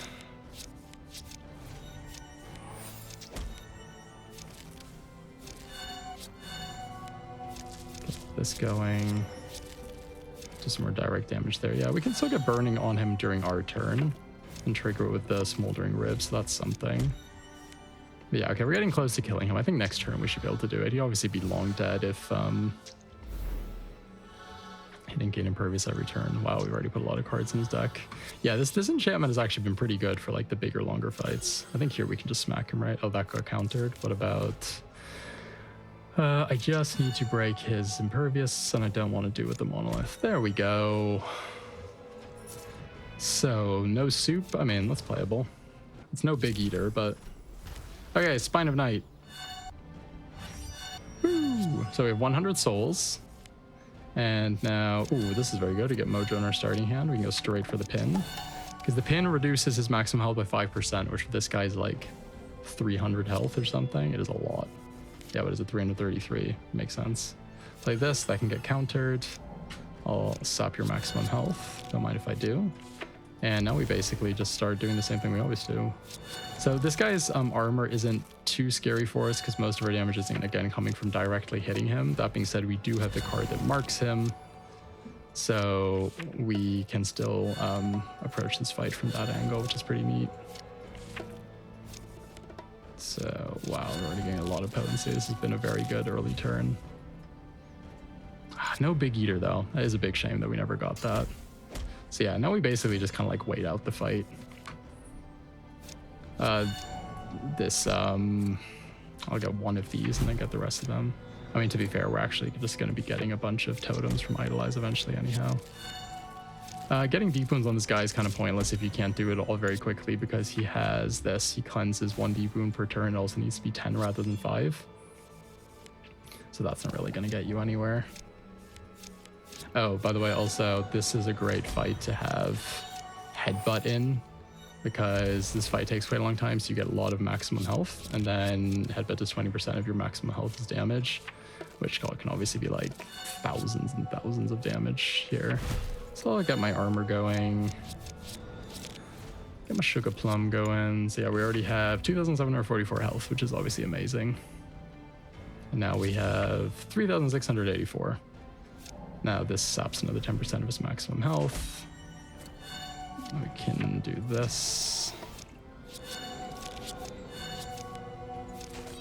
And I'll do... No, I'll get the zap actually. I think that'll be nice to have. Cool. He's also getting stunned a bunch. If only we had some way to do a critical hit. We have so much ferocity. I can finally mark him here as well. Play out all of these cards. Yeah, we're doing huge amounts of damage. Potency. So we now have 5,246. So we now have a higher maximum life total than this guy. Oh, now we have way more. Wow, holy shit. Now we have 7,648. Shall we get some more? I think so. Oh, this stuff's all being jinxed. Fair enough. You're still jinxing everything. I've got 2 jinx left, so I'll play this and this into the jinx, and then play this. I mean, he's gonna die in his turn anyhow, so I'm just playing with my food at this point. But yeah, here we go. Amazing. And so we end the fight with... Okay, it's not even showing us our maximum health anymore because the fight's already over, and that's just temporary, but surely over 10,000 or whatever. So yeah, pretty crazy run. You saw how this was a cool combination of cooking and ingredients, companions, voodoo's performances, souls, totems. There's even a critical strike aspect in there. There was like every affliction. You could probably combine this with like, again, you could turn on the Metamorphosis pack for more performances. You could probably add, I mean, you could use a Deep Wounds angle there, so you could add that in.